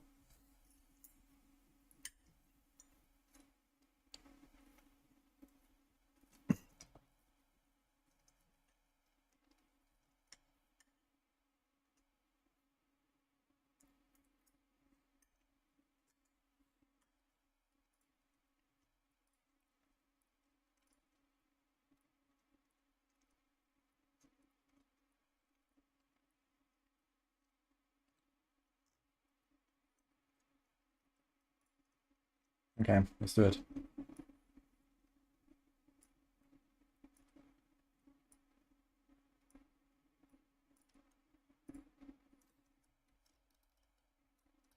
Do I have a Spiritborn icon actually? Sanctuary is a Spiritborn icon. Okay, yoink. I guess I need to replace that at some point though. But for now that works.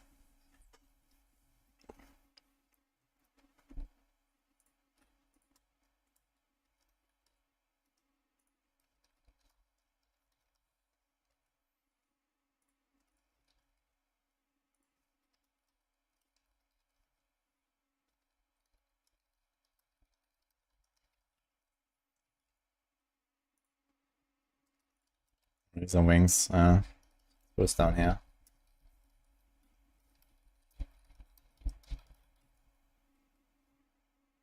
We'll see about the Razor Wing stuff.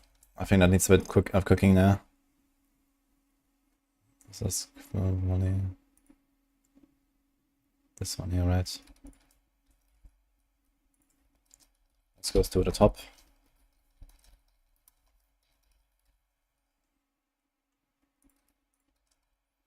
I think this is also gonna be pretty good.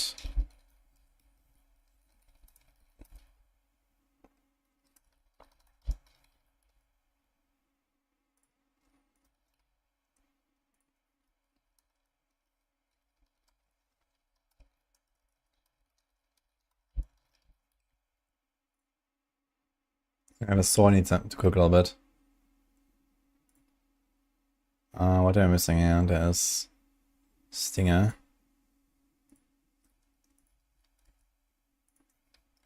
I put it as number 1 or number 2?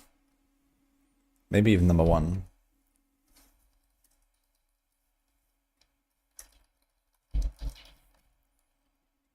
Okay. Crushing Hand.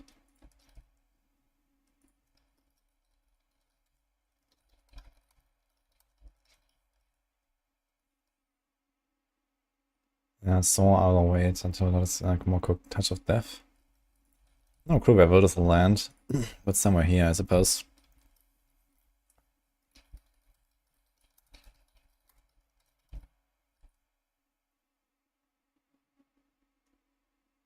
And a Seeker. I think it's not gonna be a good build actually, I mean nothing about it.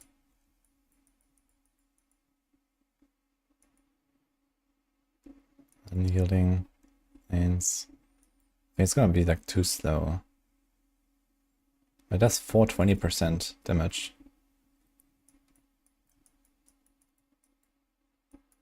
Maybe I'll just go for the Razor Wings. If we can like somehow get 4 points.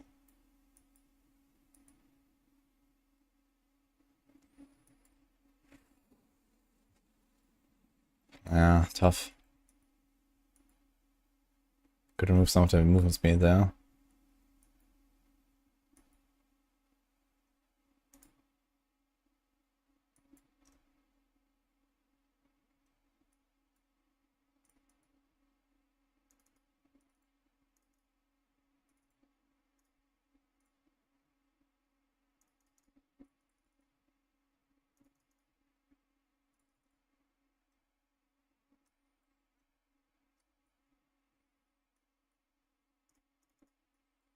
Something like that.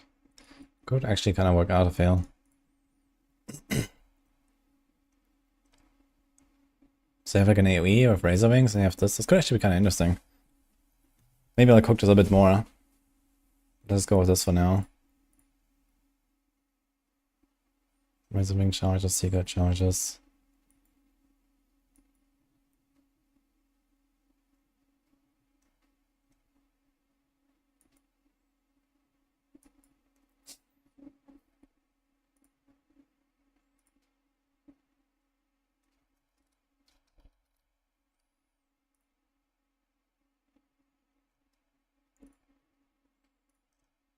Just to make this like more working somehow.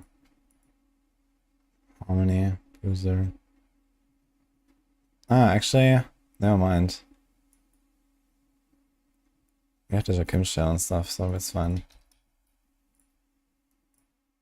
Maybe early game we'll do this. If you don't want to go to Shell first. 5 ranks to enter Venom. Easy peasy. Question is, how do we heal in this setup? If healing received. Chance to infect enemies at touch of death.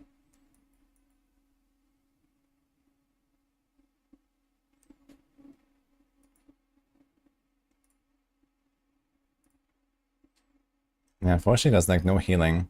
And I think instead of Concussive Stomp, we'll actually have to play something different.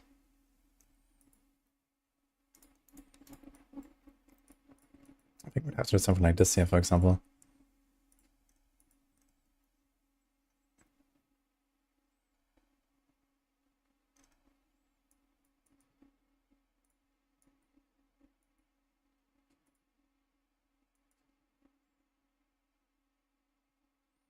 Get a bunch of healing from that.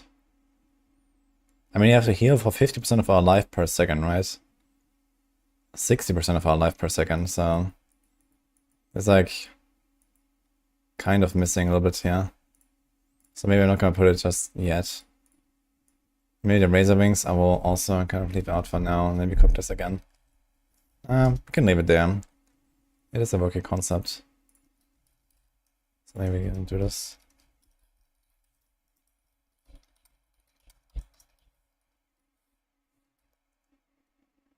Right, that's all. 1, 2, 3, 4, 5, 6, 7, 8, 9.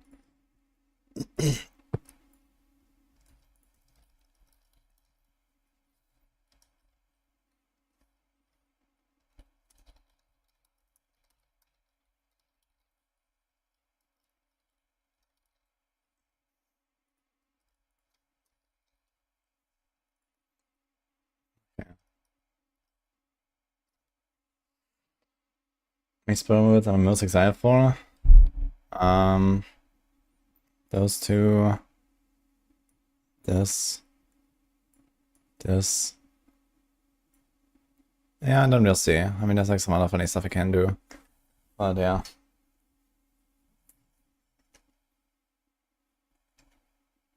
A lot of builds, actually.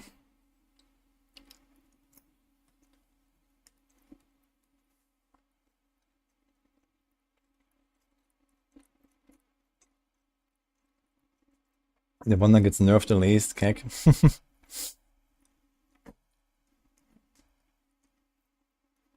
Yeah, bitter medicine is kind of interesting, I gotta say.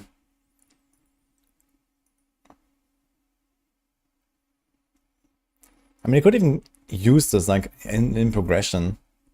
And just sometimes when you heal up, boom, you know, everything just dies around you. It's kind of funny.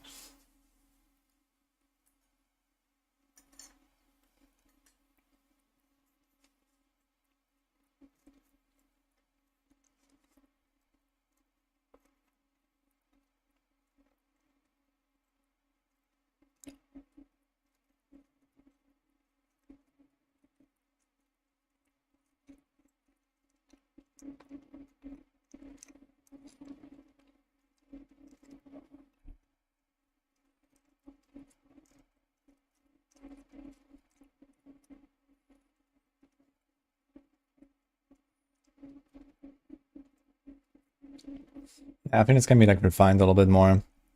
Maybe you're gonna put more healing received, like here instead of like an armor roll, you can do like a healing received roll.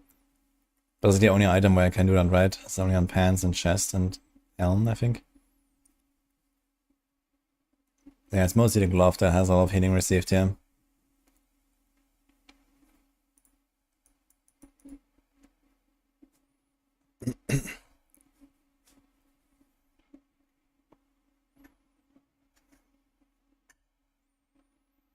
Do I need to be very low in max HP to make that work? What does that have to do with max HP?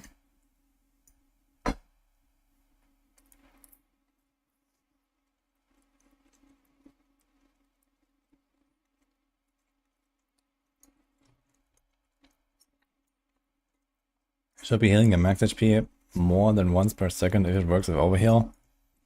Dude, I think there's a 0 chance that this works with overheal. What? No way.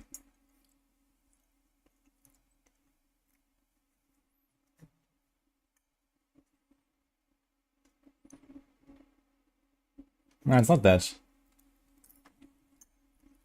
Like, I made this entire build assuming this does not work with overheal.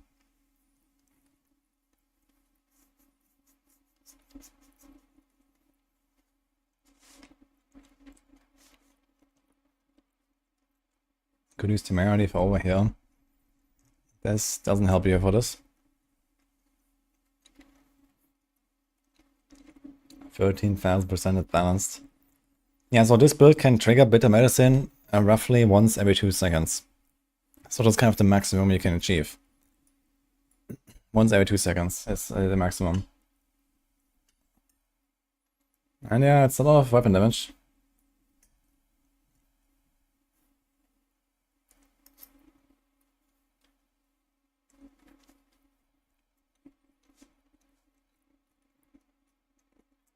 You need your max HP low to be able to get to 100% more. It says when you heal for 100% of your maximum life. It doesn't matter how much maximum life you have, it's all relative.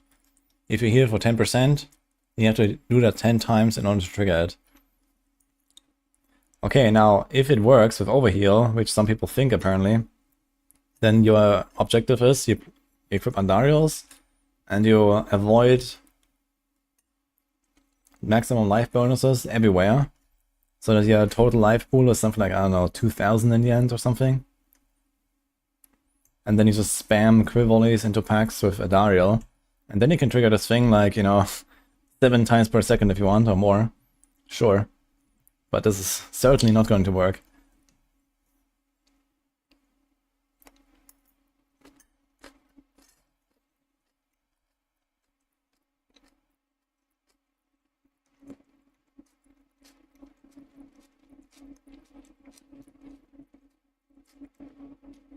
If Orbital shows bitter medicine at 30%, not 13,000%. Interesting. But I mean, if it's 30%, that's nothing, man. That's like absolutely nothing. Even when I try to imagine a build that has ridiculous amounts of healing somehow, you need to practice like at least 10 times per second or so to get anywhere. So you need to heal for 1000% of your entire life pool per second. I don't know about that.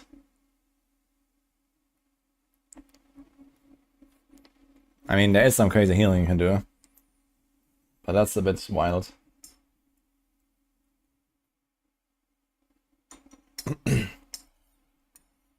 Yeah, I'm not sure why they have a different number though. I mean, everyone has the same client and everyone has the same data mine, so I'm not sure why there shows 30. Wait, isn't the 4 builds done manually? They didn't data mine it, did they?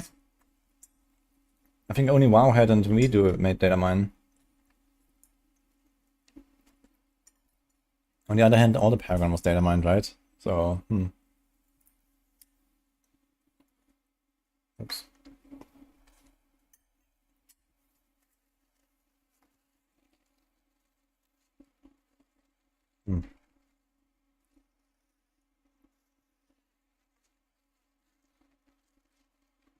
There's a way to scale healing received. You should check the bricked items channel on my Discord. Then you will be educated about healing received.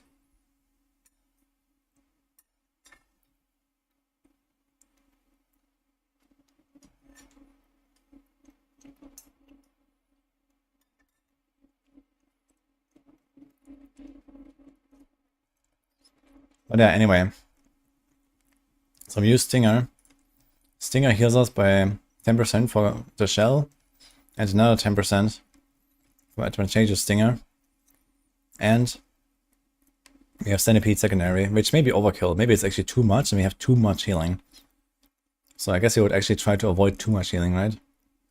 Does it matter actually? Maybe it doesn't. Maybe we can have too much healing, it's fine. As long as you don't have too little healing, it's all good. So you just kind of spam Stinger once a second or so in a rhythm while you get drained. And then, boom, like every 2 Stingers, you're gonna get like a bit of medicine proc or something. Bam. Because each Stinger heals you for like 50% life. So that's the build.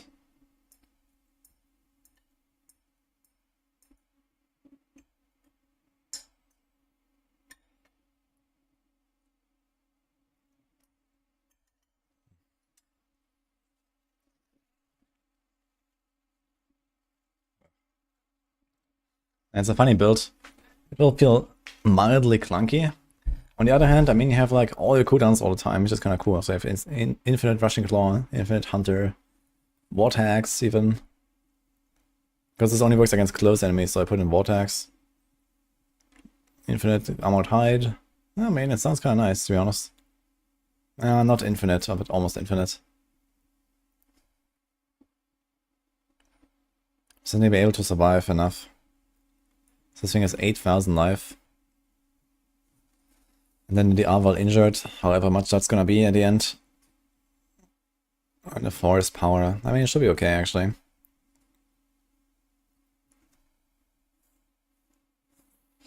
If the mate ranks and nourishment give more healing received. That's fine, I think. I wonder if bitter medicine actually does poison damage. It kind of sounds like it should do poison damage, right? But I think if it's not specified, it's usually physical. I'm not sure. Low HP shield builds. Yeah, I made a few like that.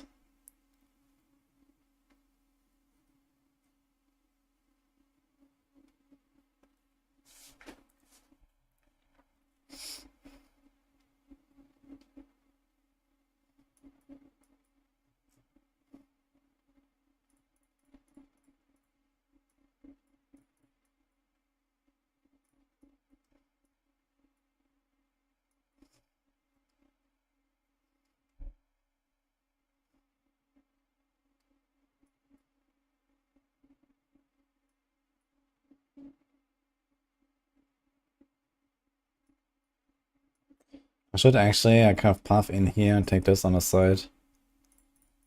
Like this. So it's like life on hit that we don't really need. But this is pretty good.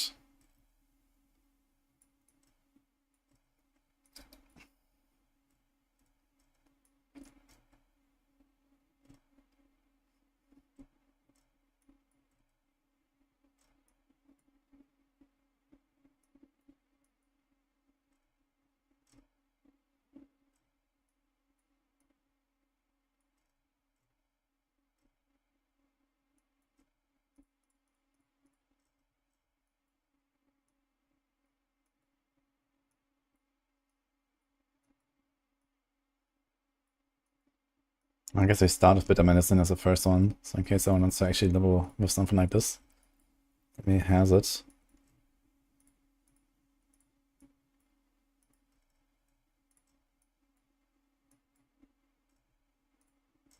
Like that. Now, can you actually play this in any capacity when Jakim's shell is not present? Not really, right? You just don't have any way of losing life.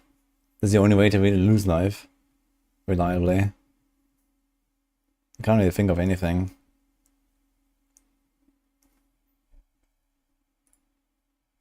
Well, it has this 30%. When you heal for 100% of your maximum life.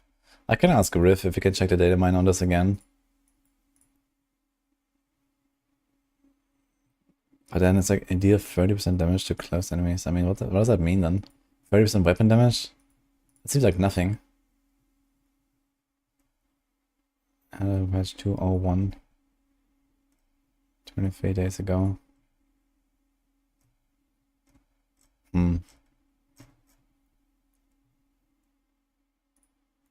We'll see.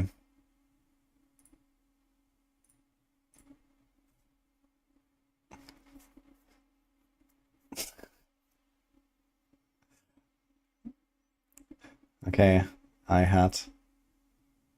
This is not pre-recorded.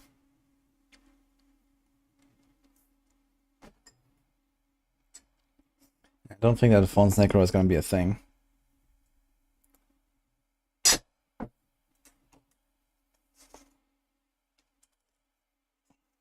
But I know what is a thing, actually. I'm thirsty. And this means we need to hydrate. Rogue energy gas. Let's do it. Luckily I have some water here. Put a bunch of this powder. Mix it. And there we go. Spiritborn energy when.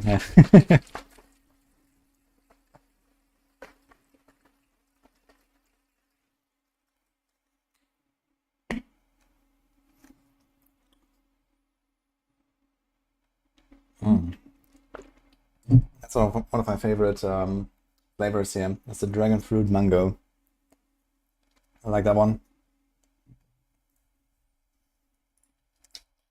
And if you don't know Rogue Energy, you should check it out, guys. I have 20% off on their online store with my code or my link, wudijo. You can click it there. I'll link it here as well. They do these energy drink powders and hydration and chill. They have like these 3 different types with different ingredients basically, as a bit of supplements. And tons of different flavors. They also have these packs that you can try to give like for free samples. And they have these shakers here. That's also their shaker. So very simple to do. Just like mix it with some water. Really cool stuff. Actually, the other time we did a giveaway for some codes for the online shop. They gave me some codes as well. I really like it. Very tasty. How much cancer in 1 scoop? So far I'm alive. So I think not very much. I mean, you can check out the ingredients exactly if you wonder what exactly is in there. But it's like not too crazy as far as I'm aware.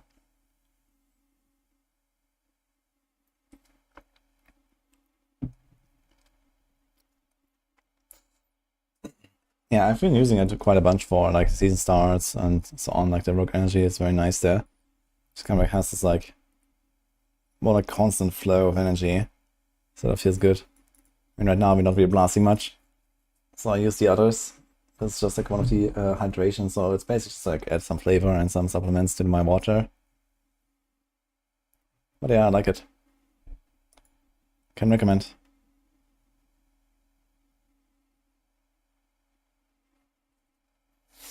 Do I still have a displayed code?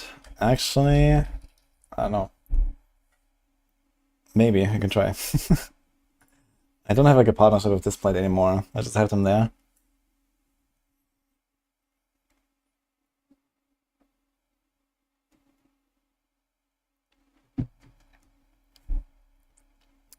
Alright. Do you want to cook this a bit more here now that we're doing? Did I add the Seeker? Did not.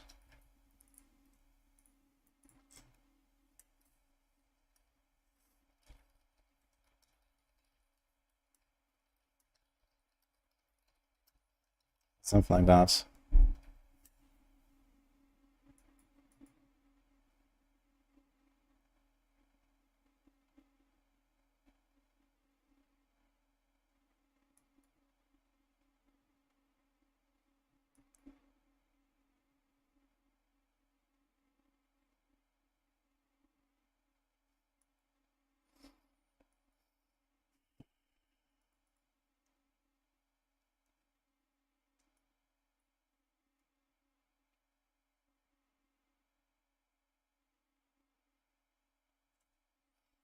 Yeah, where is he right now? Thank you for the 2 months, man. I was looking forward. Ah, wait a minute. We can get a lot of healing from sustenance as well as if we do this. So we can do this.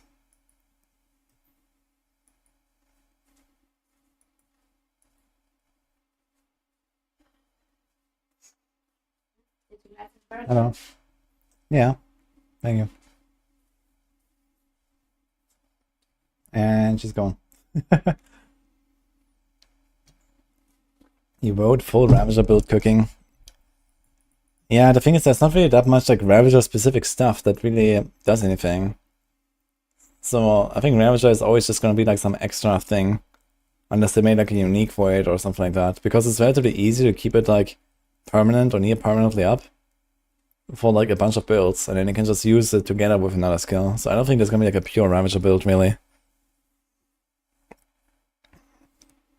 Unless you do some shenanigans like actually it's like Fresh or something. It would be funny to do like a full Jaguar build, like Fresh, Spam, Ravager, Jaguar, Loyalty. That would be the ultimate Jaguar setup. And implement some mobile optimization, or at least have planners. I mean, the website is relatively optimized as far as I know. The planner, no plans for that, I think.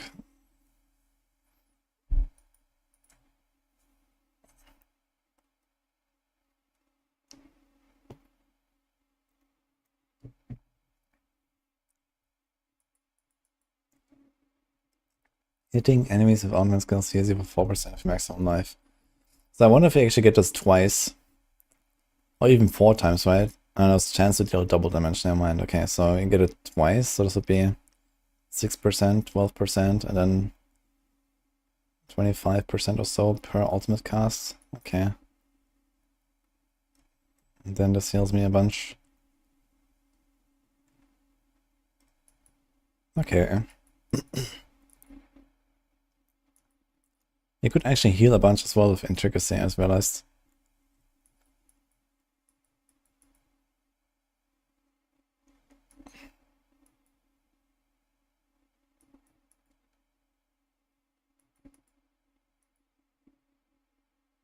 You don't have nourishment.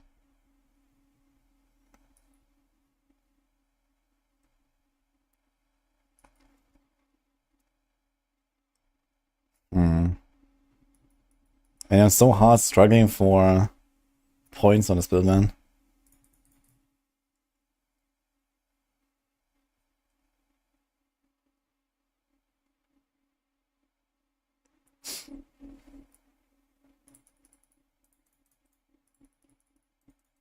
It's like 40% extra damage on Razor Wings, but I mean, honestly, all of it is gonna be the Seeker, right? So do something like this. And this. There's also 20% healing. There's also this, yeah. And there's also this, yeah. We actually want this because we knock down everything all the time anyway. With the Seeker, it knocks down stuff. First thing knocks down, second hits guaranteed crit.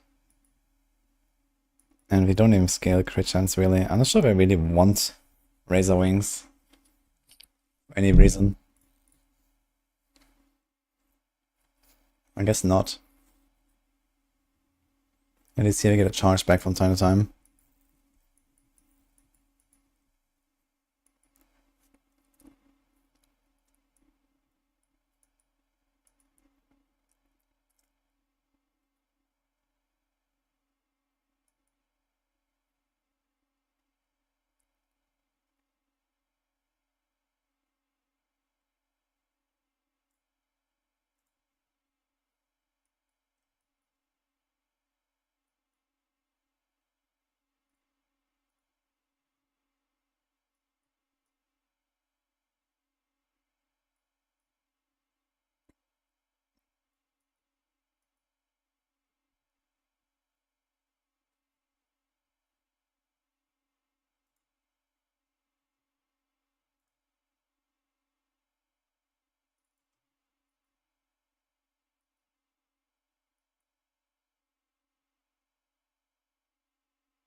So I think something like that makes a bit more sense.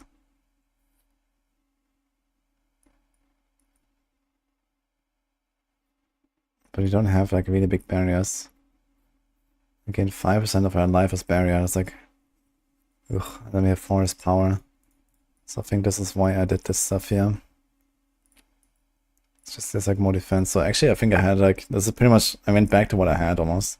Just I have like points there now and then I took out some stuff there. I think that makes a bit more sense. 6 cooldowns on the bar. Could include bitter medicine if you want.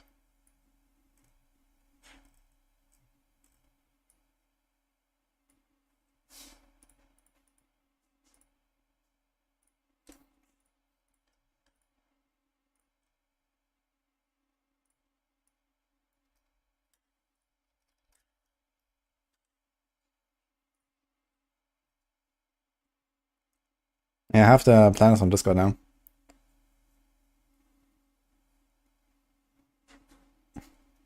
Mythic Glaive gives Ravager +7 minimum ferocity stacks. Guess that's something.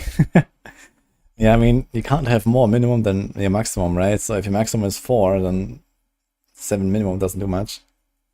But it's kind of funny. But realistically, if you go for ferocity stuff, then you will usually have the hunter and you go to overfill thing. And then you have duelist on your boots or something. Send help. What's up, boiler?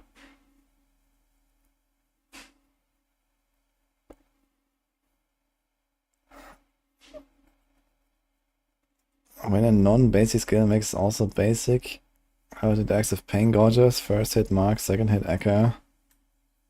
Basically, but pain gorges is a very, very crappy item because it barely works with any damage multipliers.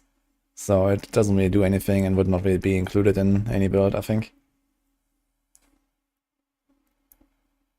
What does Mystic Circle potency do? The Mystic Circles are from some of the aspects. Like this one, the plains power, the forest power. So in this case you get more damage per ferocity stack, and here you get barrier generation and extra armor.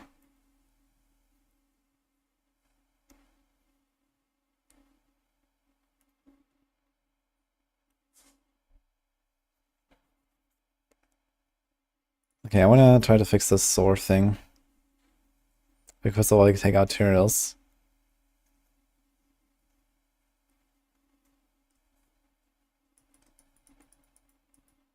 No, honestly, I'm not sure.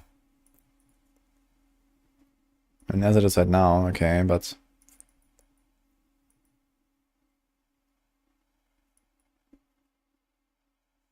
Recalling feathers and layered wards. 45% block. I wonder if there's like just additive block damage reduction. You do it very easy to reach 100% block damage reduction. You get 15 by default, so this is 60, this is 69. Then you can like start tempering patient guard. And you need like 11 more ranks, so there's 2 items of tempers. If just the neck and the pants, you could do it. And boom, you have 100% block. TR, or you get 20 here as well, so that puts us from 69 to 89.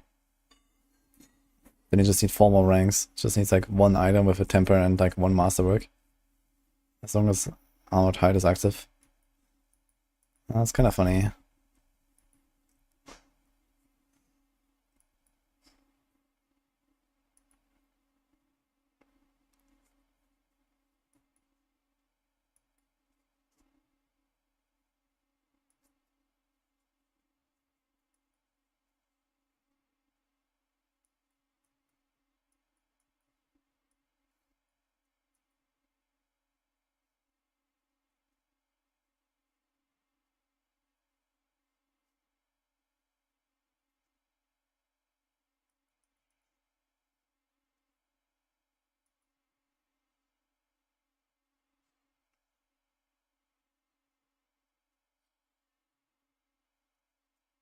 Mortis knocks down enemies for 3 seconds.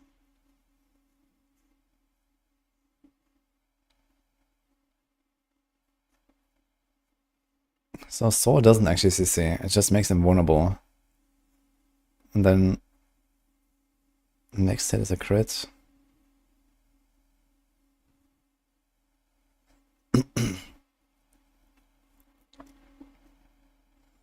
Okay.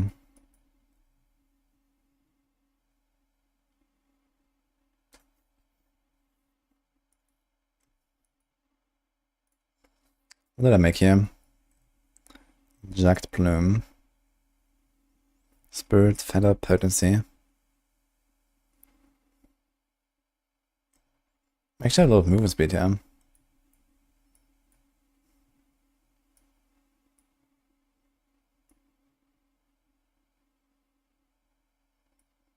Playing a Viscous Shield. Do you even get enough? Shields? I have Primary Gorilla. With unyielding hits. We should probably go on the neck here.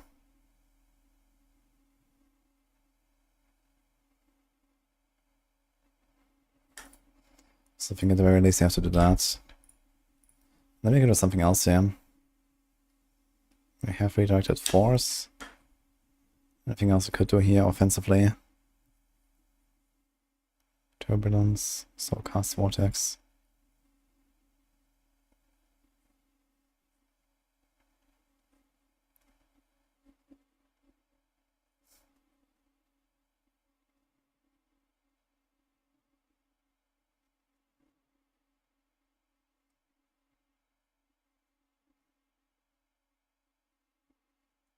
Okay, I don't have like forest power and plains power on this build. I think I kinda should do that.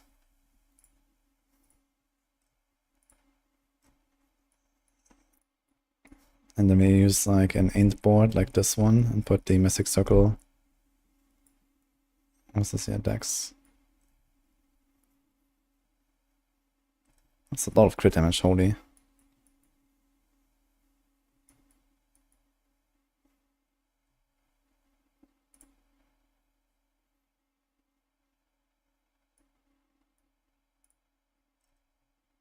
So something like that.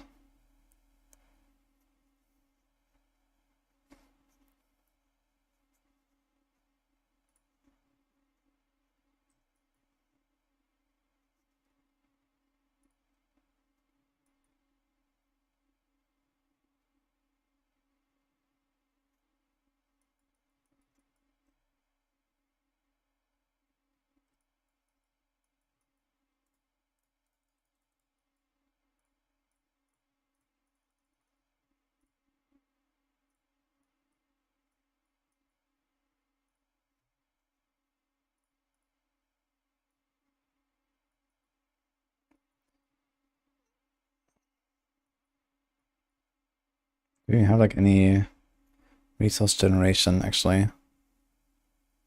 There's nothing that generates resources, so I can't actually press rake, I just realized. And in fact, I should probably not run Air of Perdition. And instead we go with loyalty. We go Jaguar, Jaguar. We don't go for the barrier stuff. If we don't have barriers, we can't get a knockdown from Vortex, but it's probably okay.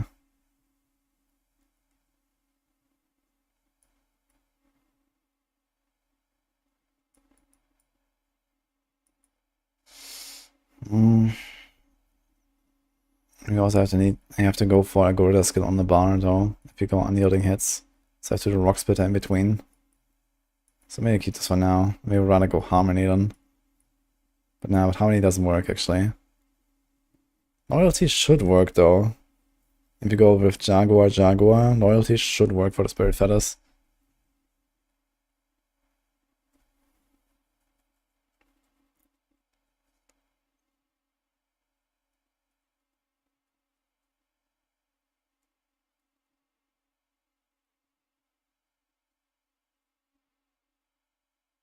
Yeah, I also think that with Roller Kapaneka you can get Pain Gorgers and use it at the same time. But Pain Gorgers is just not an item you would ever use. That's the bigger problem.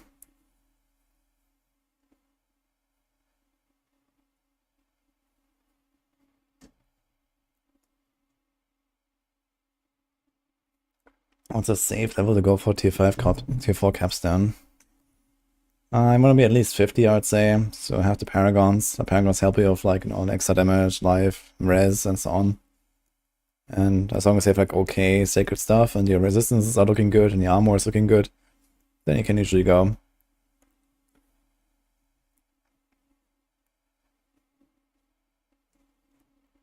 If you want to be a bit safer, you can also wait a bit longer.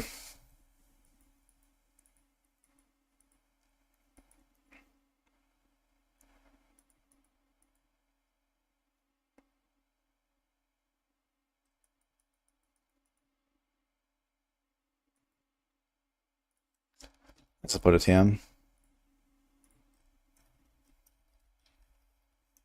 Okay.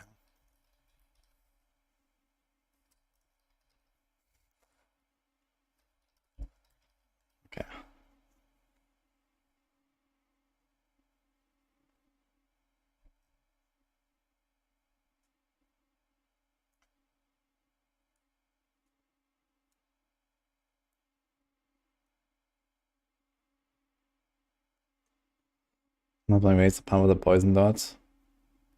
Yeah, I made like a very interesting like poison dot touch of death build. Yeah, that's this one. I've been writing the macro guide for this already. Now there's like a bit of pending interaction testing.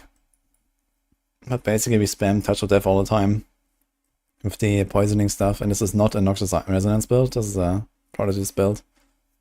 This thing has like a huge poison dot, 420 with 5 ranks. That's a lot. Plus this. So kind of interesting. And then it's also these tempers here, Touch of Death, Swarm Duration, which we have 3 of. Maybe 4. Maybe we can go for 4. Hello D.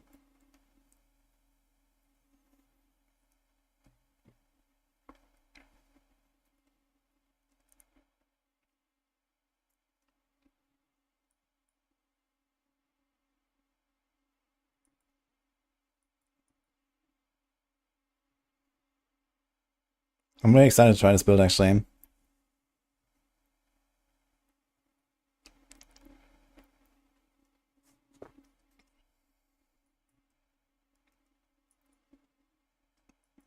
So basically cast Touch of Death, then you get Integrity proc. Integrity after casting ultimate, you get free cast for free of your last cast potency skill, which is this. So you basically go Touch of Death, Seeker, 3 times Touch of Death, Seeker, 3 times Touch of Death, Seeker, and so on. And then every time you do the triple combo, you get a Prodigy's tempo proc to reset the cooldown of your Seeker. So that's the idea of this build. And then whenever you refresh your swarms, they have a very long base duration, 20 seconds. Then you have the insatiable amulet. It says when a swarm is replaced early, it bursts of 450% of the damage it would have done. So since it lasts so long, there should be a lot of bursts. Boom. It's gonna be very interesting.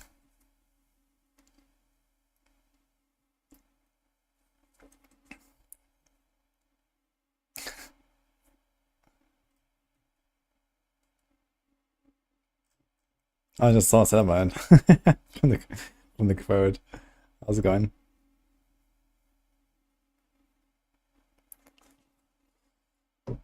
Yeah, and the other thing I still want to cook is like some basic attack builds. So what will we do? What is the best, most promising basic attack that we got here?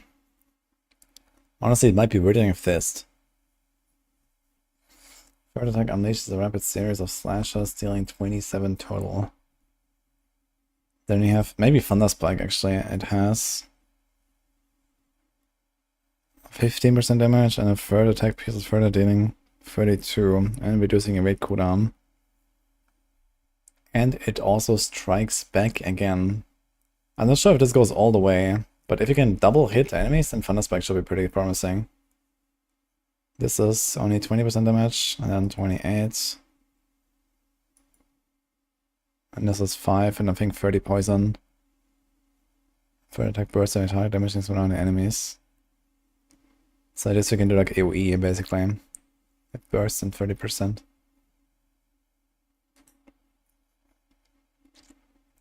Yeah, so why not this? Actually, before we make everything anew, let's take this build. Let me try to make something like this. Thunder Spike. Delete.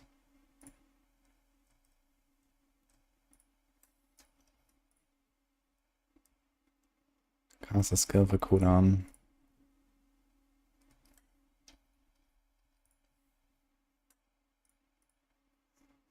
$16 ranks to follow through, by the way. Seems balanced.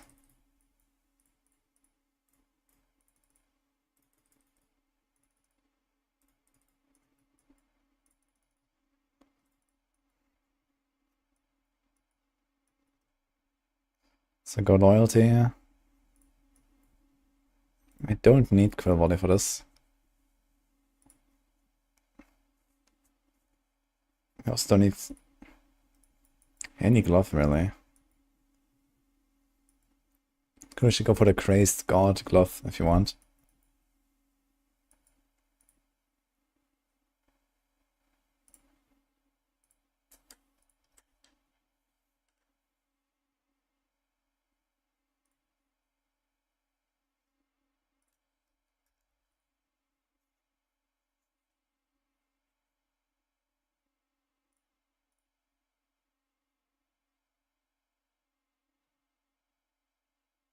So this is so little.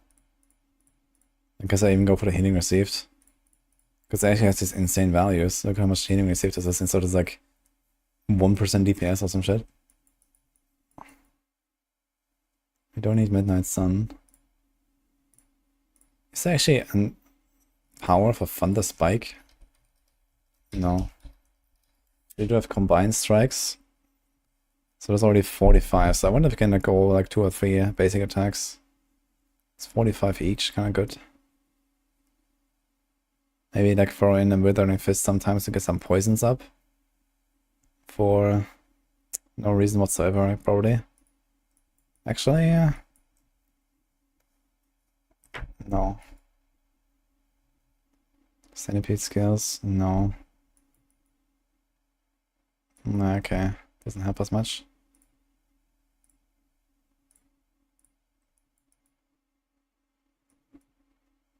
Rock Splitter with thorns is crazy. Yeah.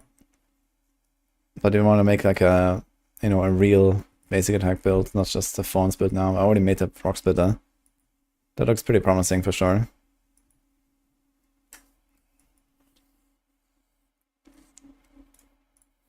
Do we care about Ravager very much? Not really, I think. I think Ravager is actually useless here.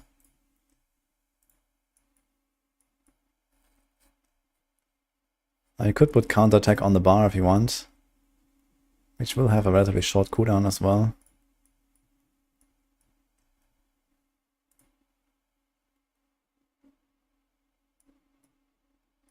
We certainly need a rock splitter on the bar. So we get resolve.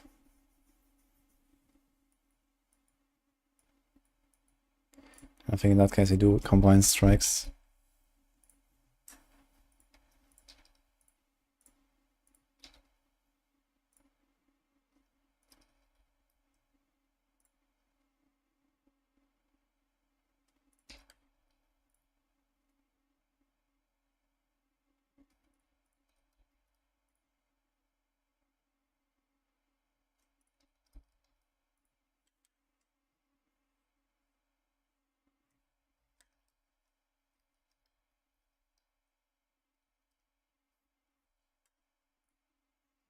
Don't actually need that.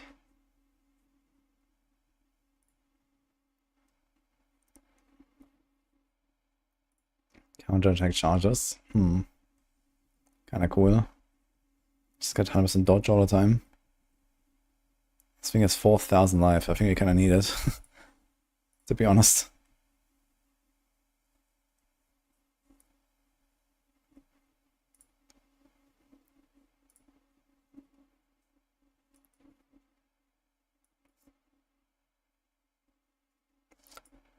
I wonder if like Zonic requires you to always cast it 3 times in a row. I think that the basic attacks themselves don't require you to. There's like a little bit of like a leeway you have. They can cast something else in between, like a second or two, before it breaks the combo.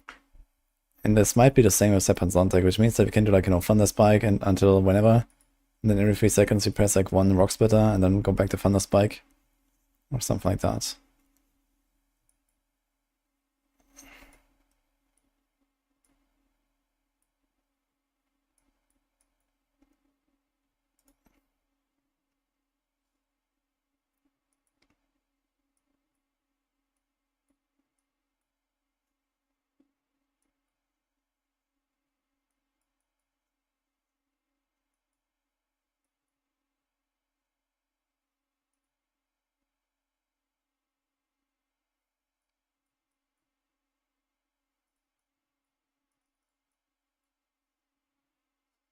Basic attack steal, 100% increased damage. Looks funny, man. Enemy dodge, you gain 50% crit chance for 3 seconds. I should probably actually invest into this. Since you have a lot of counter attack, you're gonna get a lot of crit chance there pretty reliably.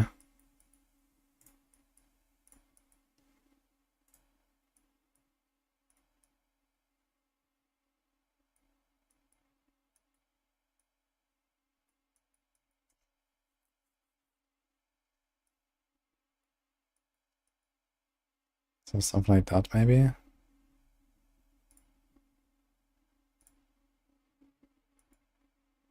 I think I keep Shroud. We do this.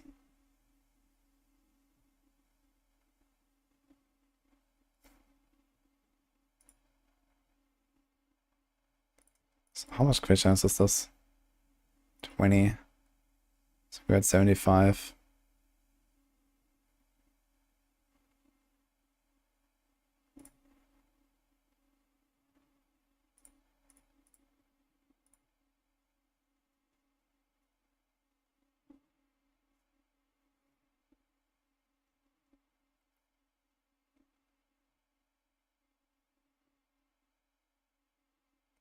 We don't have planes powers with us. Because we had it on a 2-handed.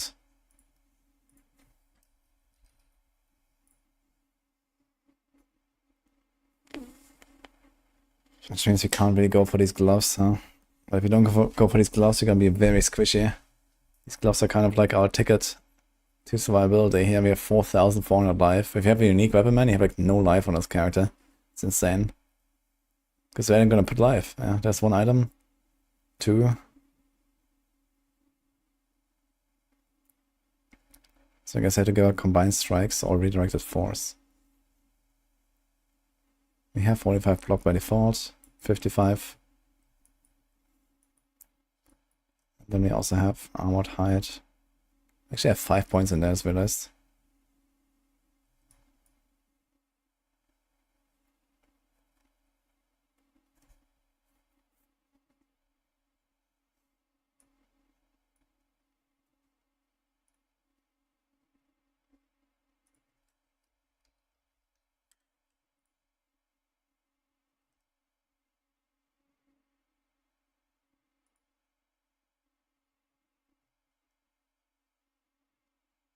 I don't just use the basic attacks and damage, like 4 basics.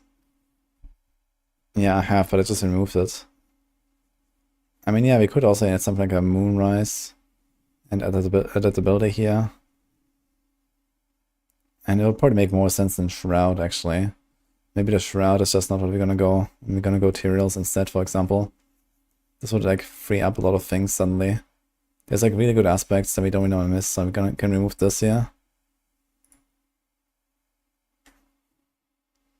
We could change just and see what happens. So we do this.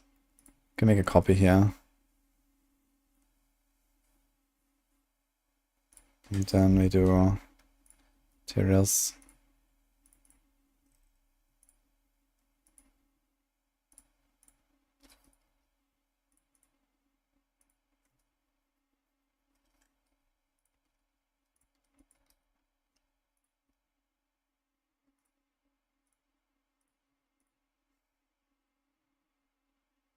Yeah, combined strike is actually worse than this other stuff.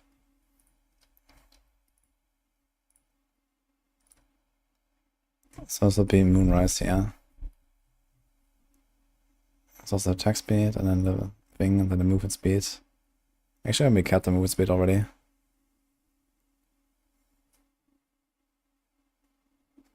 the good thing is that even if the nerf stuff like redirected or unyielding, like it's a very nerf resistant build, I'd say.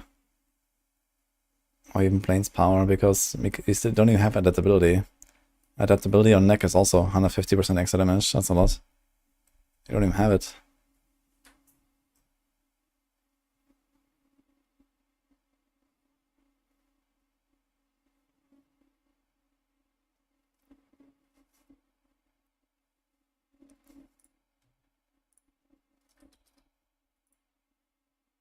Maybe actually gonna do the 25 crit chance over Petrify. Cast a skill with a cooldown 1, 2, 3, 4. Okay.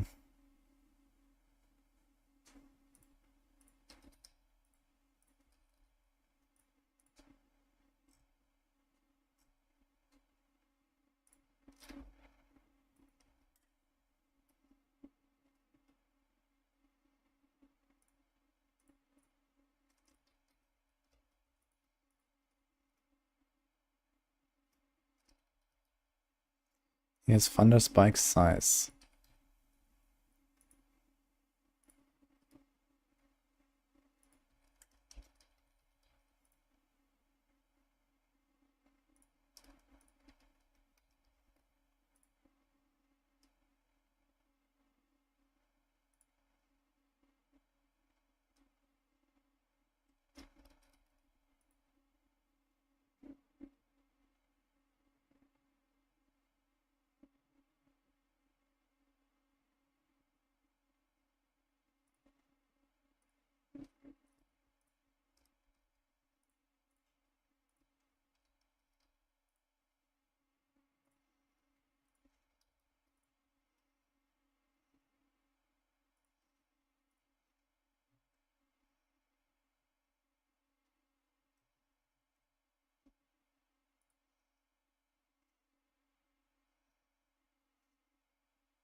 Okay, so something like that. We also have to change the tree slightly.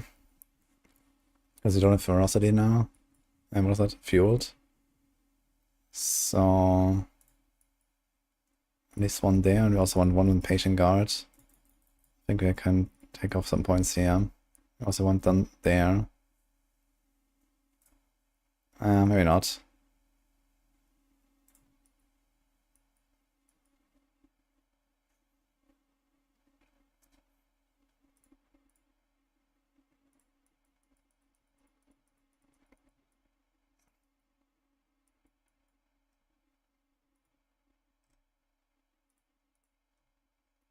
So let's see.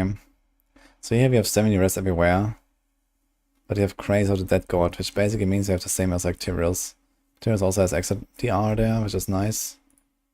But you have even less life, so it probably kind of makes up for it. So I think the DR should be somewhat comparable.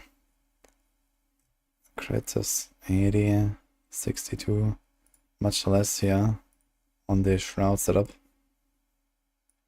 But again, like a lot of really good stuff here. There's this and this. Yo, GT Dragon, thanks for the 7 months, man.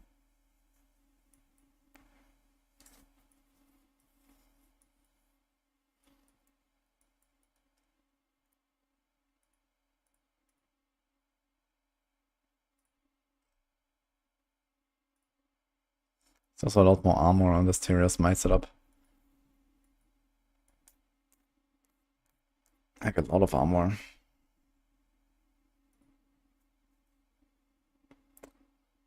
And we have Moonrise that we did not have before, so I think this Tyrael's Might is a better choice here. Just Moonrise alone kind of makes up for all these passives all over the place. And more. And I think we should still be off more tanky than before.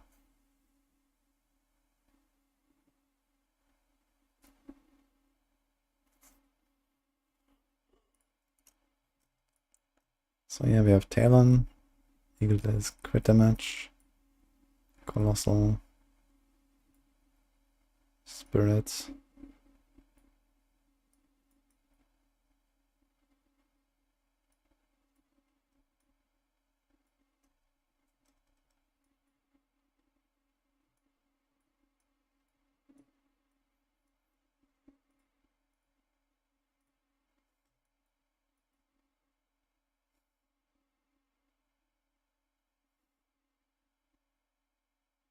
Yeah, something like that.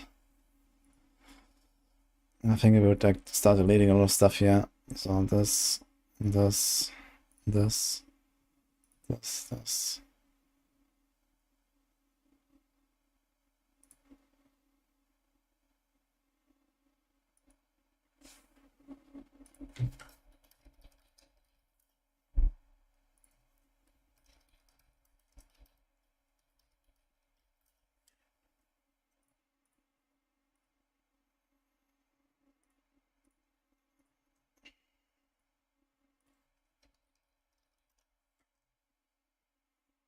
So would we change very much here?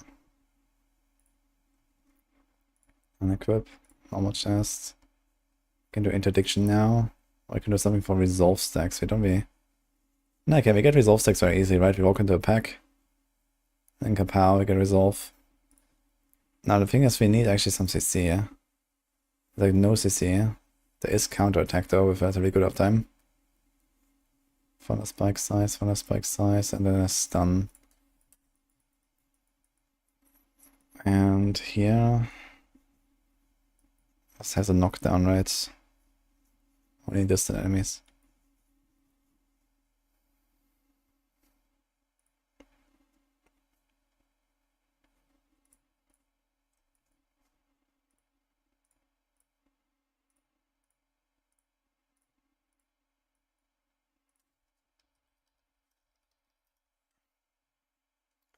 So let's try this. Unfortunately, I don't really have like any room more for any affixes.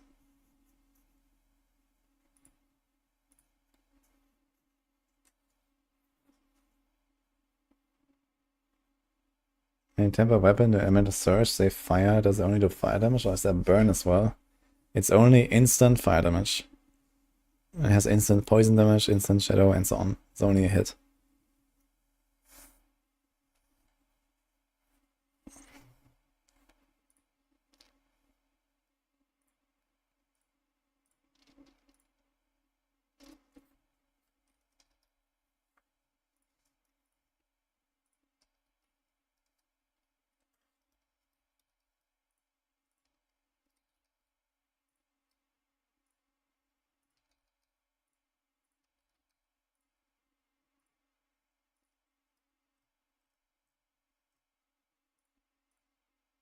Let's see what the resistance look like here.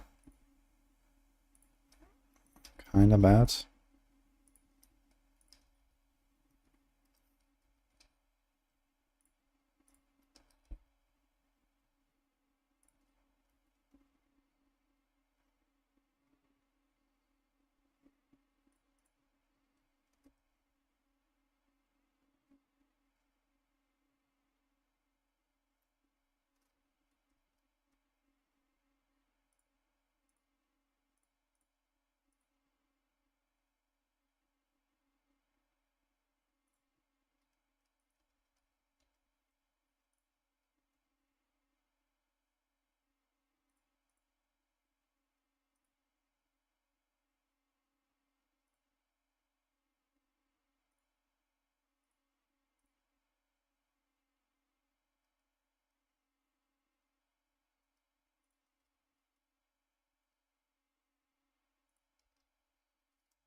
So anyway, they got a lot of ranks. I think it's 5 ranks. Yeah, here. You have to give us their resolve stacks. But I think if we actually wanted to do this.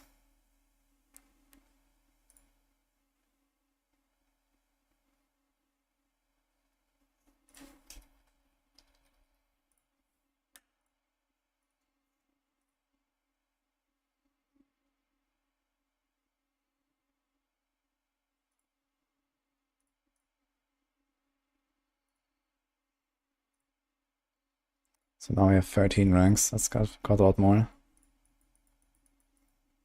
Almost double damage.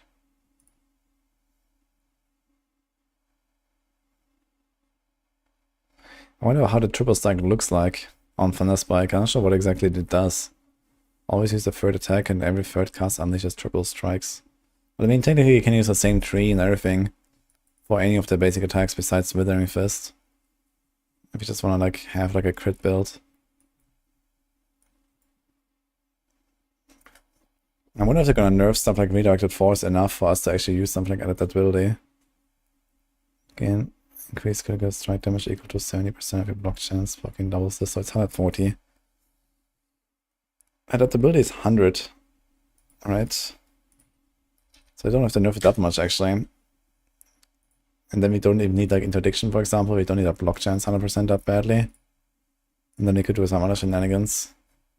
For example, here we probably need endurance. Or even better, we need aspect of tenacity.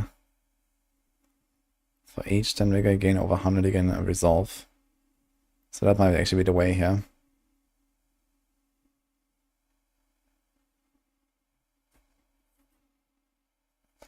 I think poison payback interacts with Payback and intricacy. Free consumes no bonus.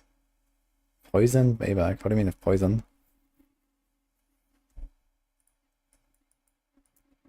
You mean poised? Ah, okay. yeah. So I think, yeah, with Payback you can just cast it as much as you want.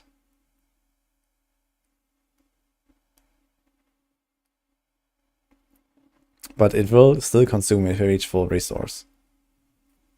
And the way to do this would be, actually I just realized I haven't cooked that Payback build yet. I need to do that. I can do it actually.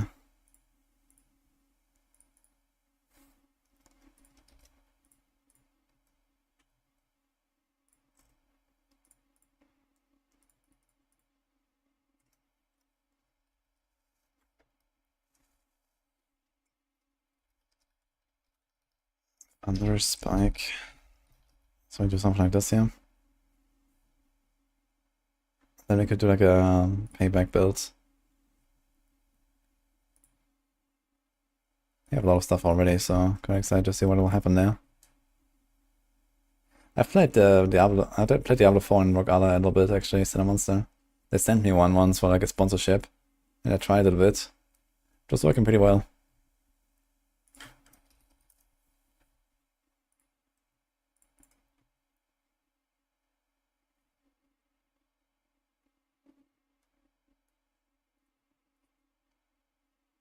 Okay, where do we start? Do we just take this?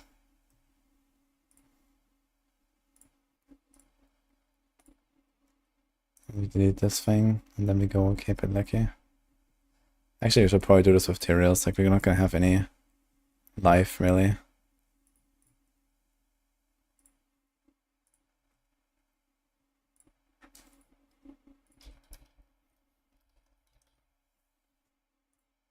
So that's how we do a payback build, I think. Delete this one.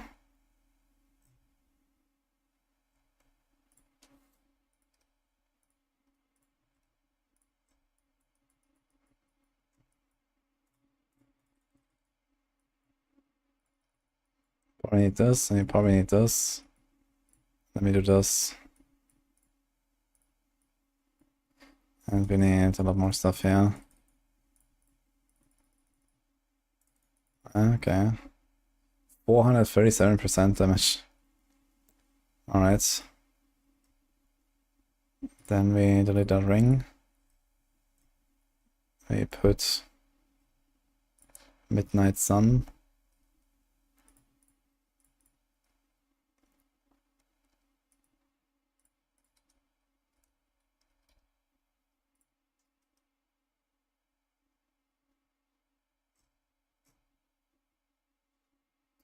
So we have Plains Power. You know, unyielding hits. Plains Power here. Okay, I'm not sure yet. Redirected Force. Duelist. Yeah, something like that, basically. Auto cooldown. Furnace stacks. We have one there. Attack speed. This could even be a Star Disguise, but Star Disguise is not good enough. We have a fuck ton of ranks. We don't care about the resource. So yeah, Redirected Force wins by a mile. At least as it is.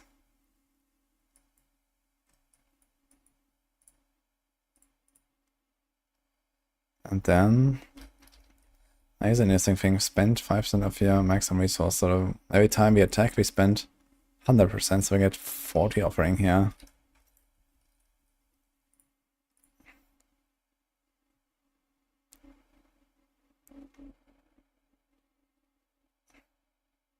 It says cooldown 0. Cast a skill for cooldown, that should work.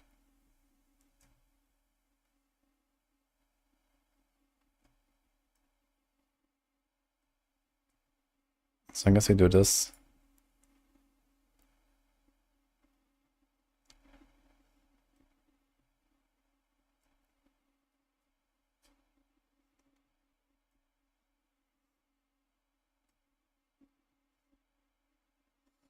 We store one primary resource. Okay, so we gain 40 offering. Since we store 8.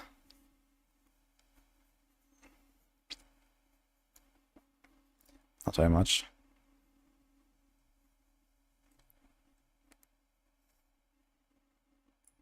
See the crit chance.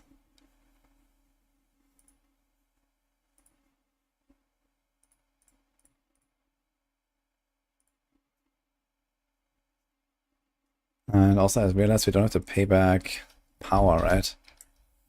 Payback echoes forward and additional deals 100 to 130% of your thorns to enemies. We don't care about the thorns, but I think we do care about the echoing.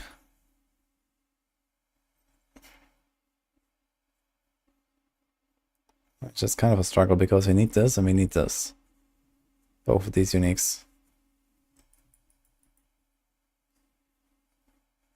Also have so many ranks in Mirage. So I can reduce our crit chance a bit.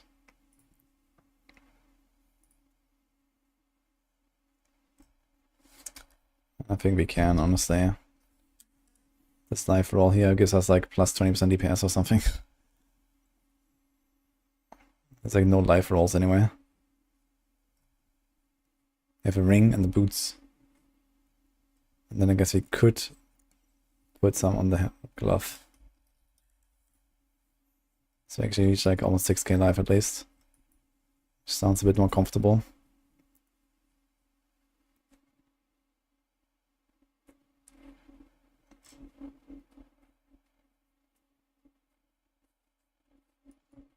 That is true, cyber user. How about you? What are you spending your time on?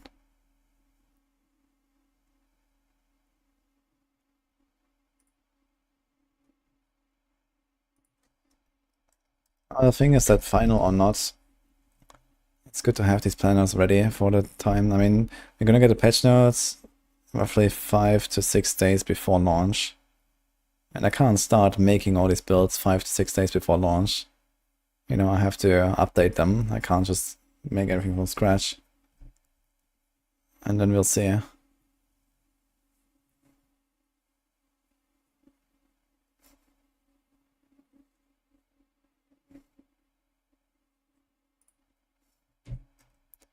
So you have Talon, we can't do that. You have Colossal, you want everything here.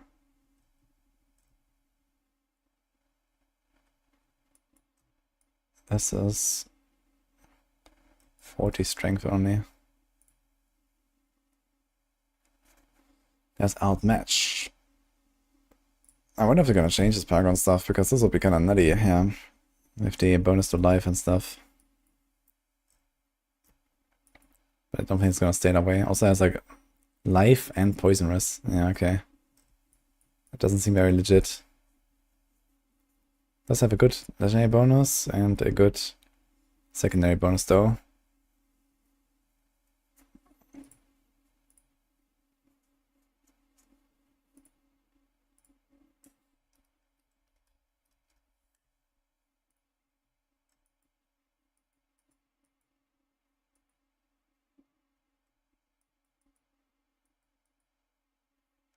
Definitely want this, yeah. Do we knock down somehow? Drive, revealing. We do knock down. Kind of. Not very high chances though.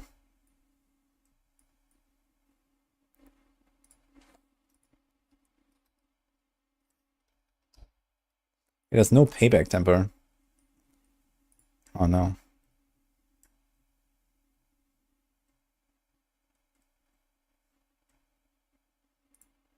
Okay, that's a bit unfortunate.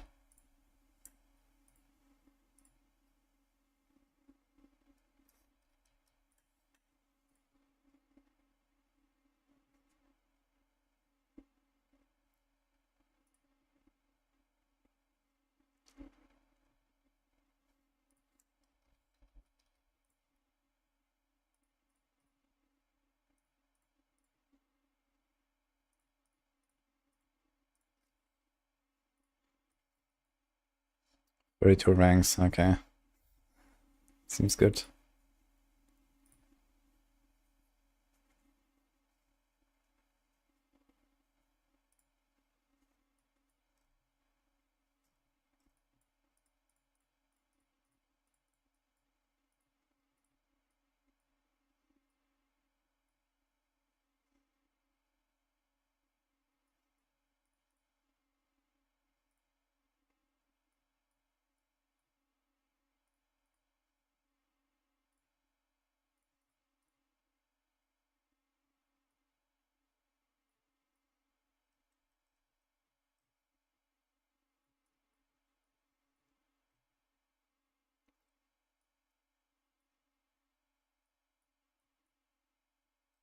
Like this, yeah.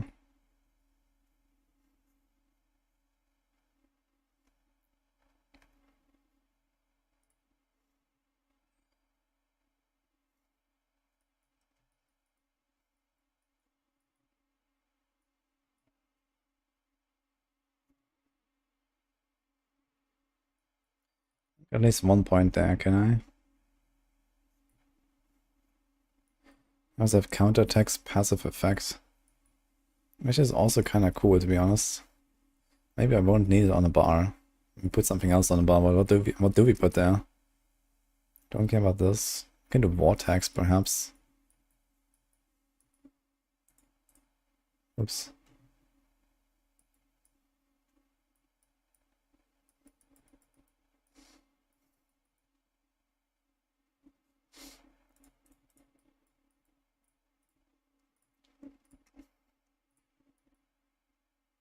Soar.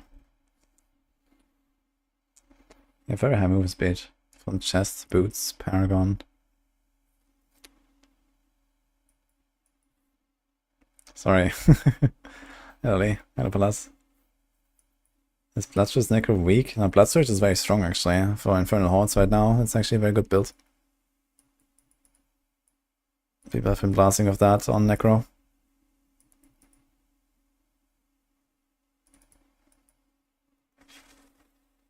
Okay, I need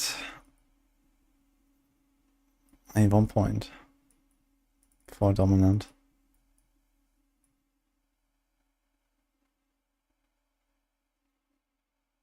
I guess we can take this.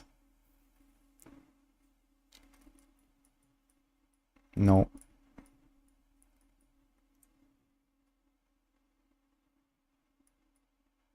Honestly, I might just take points out of Payback.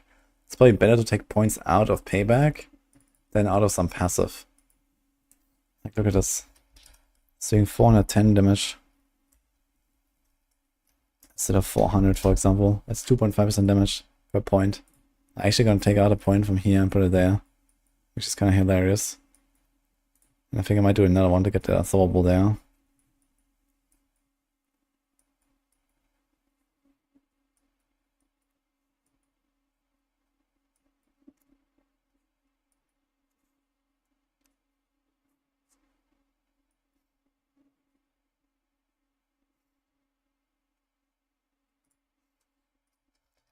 The Ravager on kill duration extension.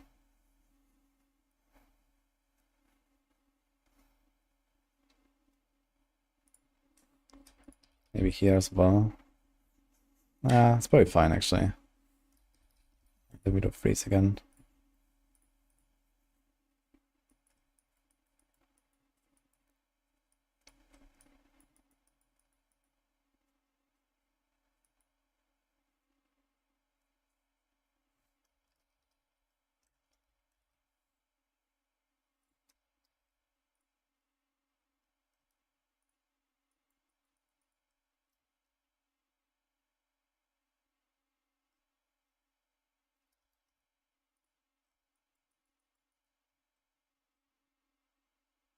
In 30% damage thorns.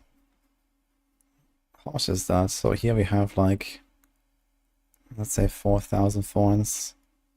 And then 10% damage of the thorns. It's like 1% or something, right?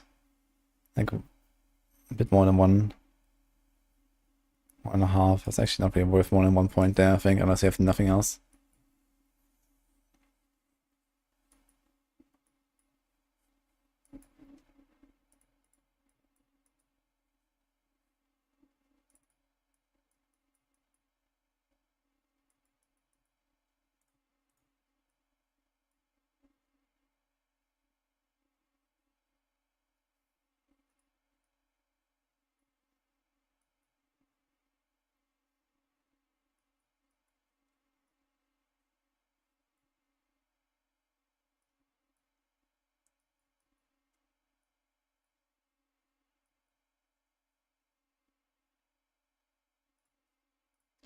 So yes, we also need to get 2 more points in spiritual attunement here.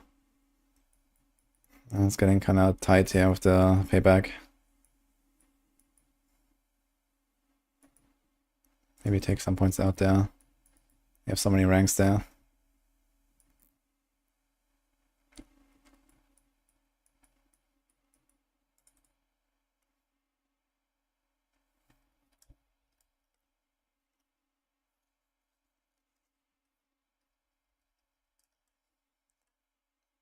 Four points is 13% damage. It is somewhat noticeable.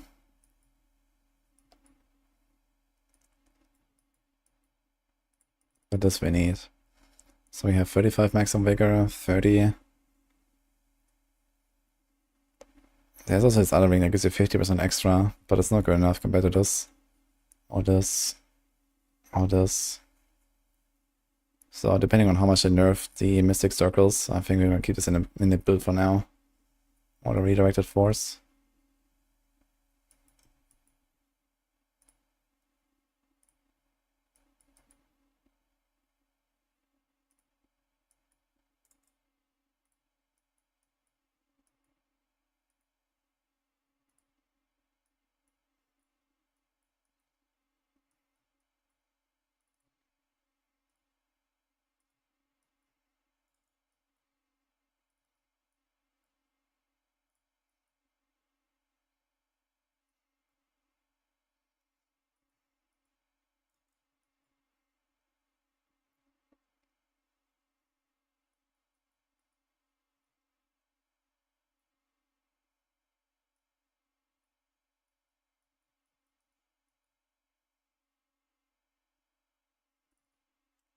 think it's kind of nice to just walk into a run and have already a barrier. I should probably try to get auspicious up.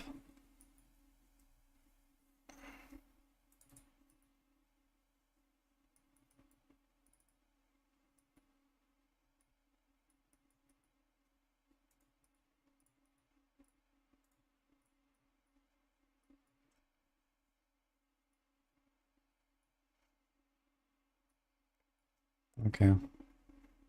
This was the Gorilla Hall Thorns build, and he's a Rock Splitter Thorns.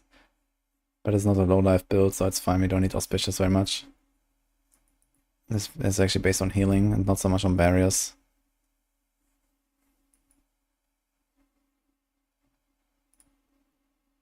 Did we put Payback here?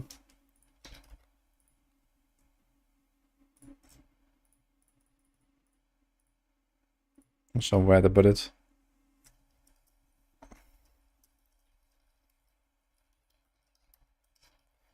Okay. Bleed Barb with new Polearm looks sometime. Bleed Barb, huh? Yeah, I don't really believe in Bleed Barb though. I mean, Overpower is the name of the game for Barbs right now. And then maybe the new Thorn stuff could be interesting, but that was really buggy in the PTR, so I'm not sure how strong that is.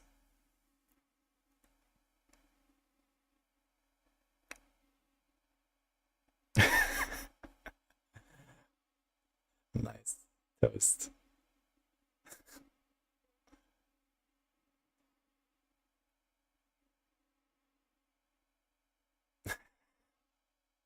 You can't play a new class yet, no? It's in 2 weeks though. Only 2 weeks left. Speaking of stuff, I'd actually have a meeting now. We're doing a little Spiritborn meeting to discuss the progress on the Maxwell guides. So guys, I need to go. Hope you enjoyed it. Tomorrow playing video games.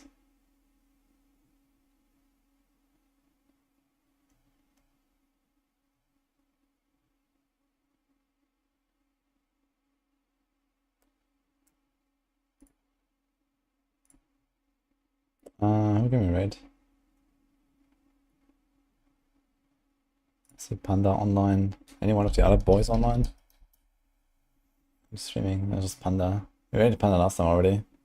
And then Lizard. I see a Riker doing some last epoch. Why not? Let's do Riker. Okay. See you guys tomorrow, guys.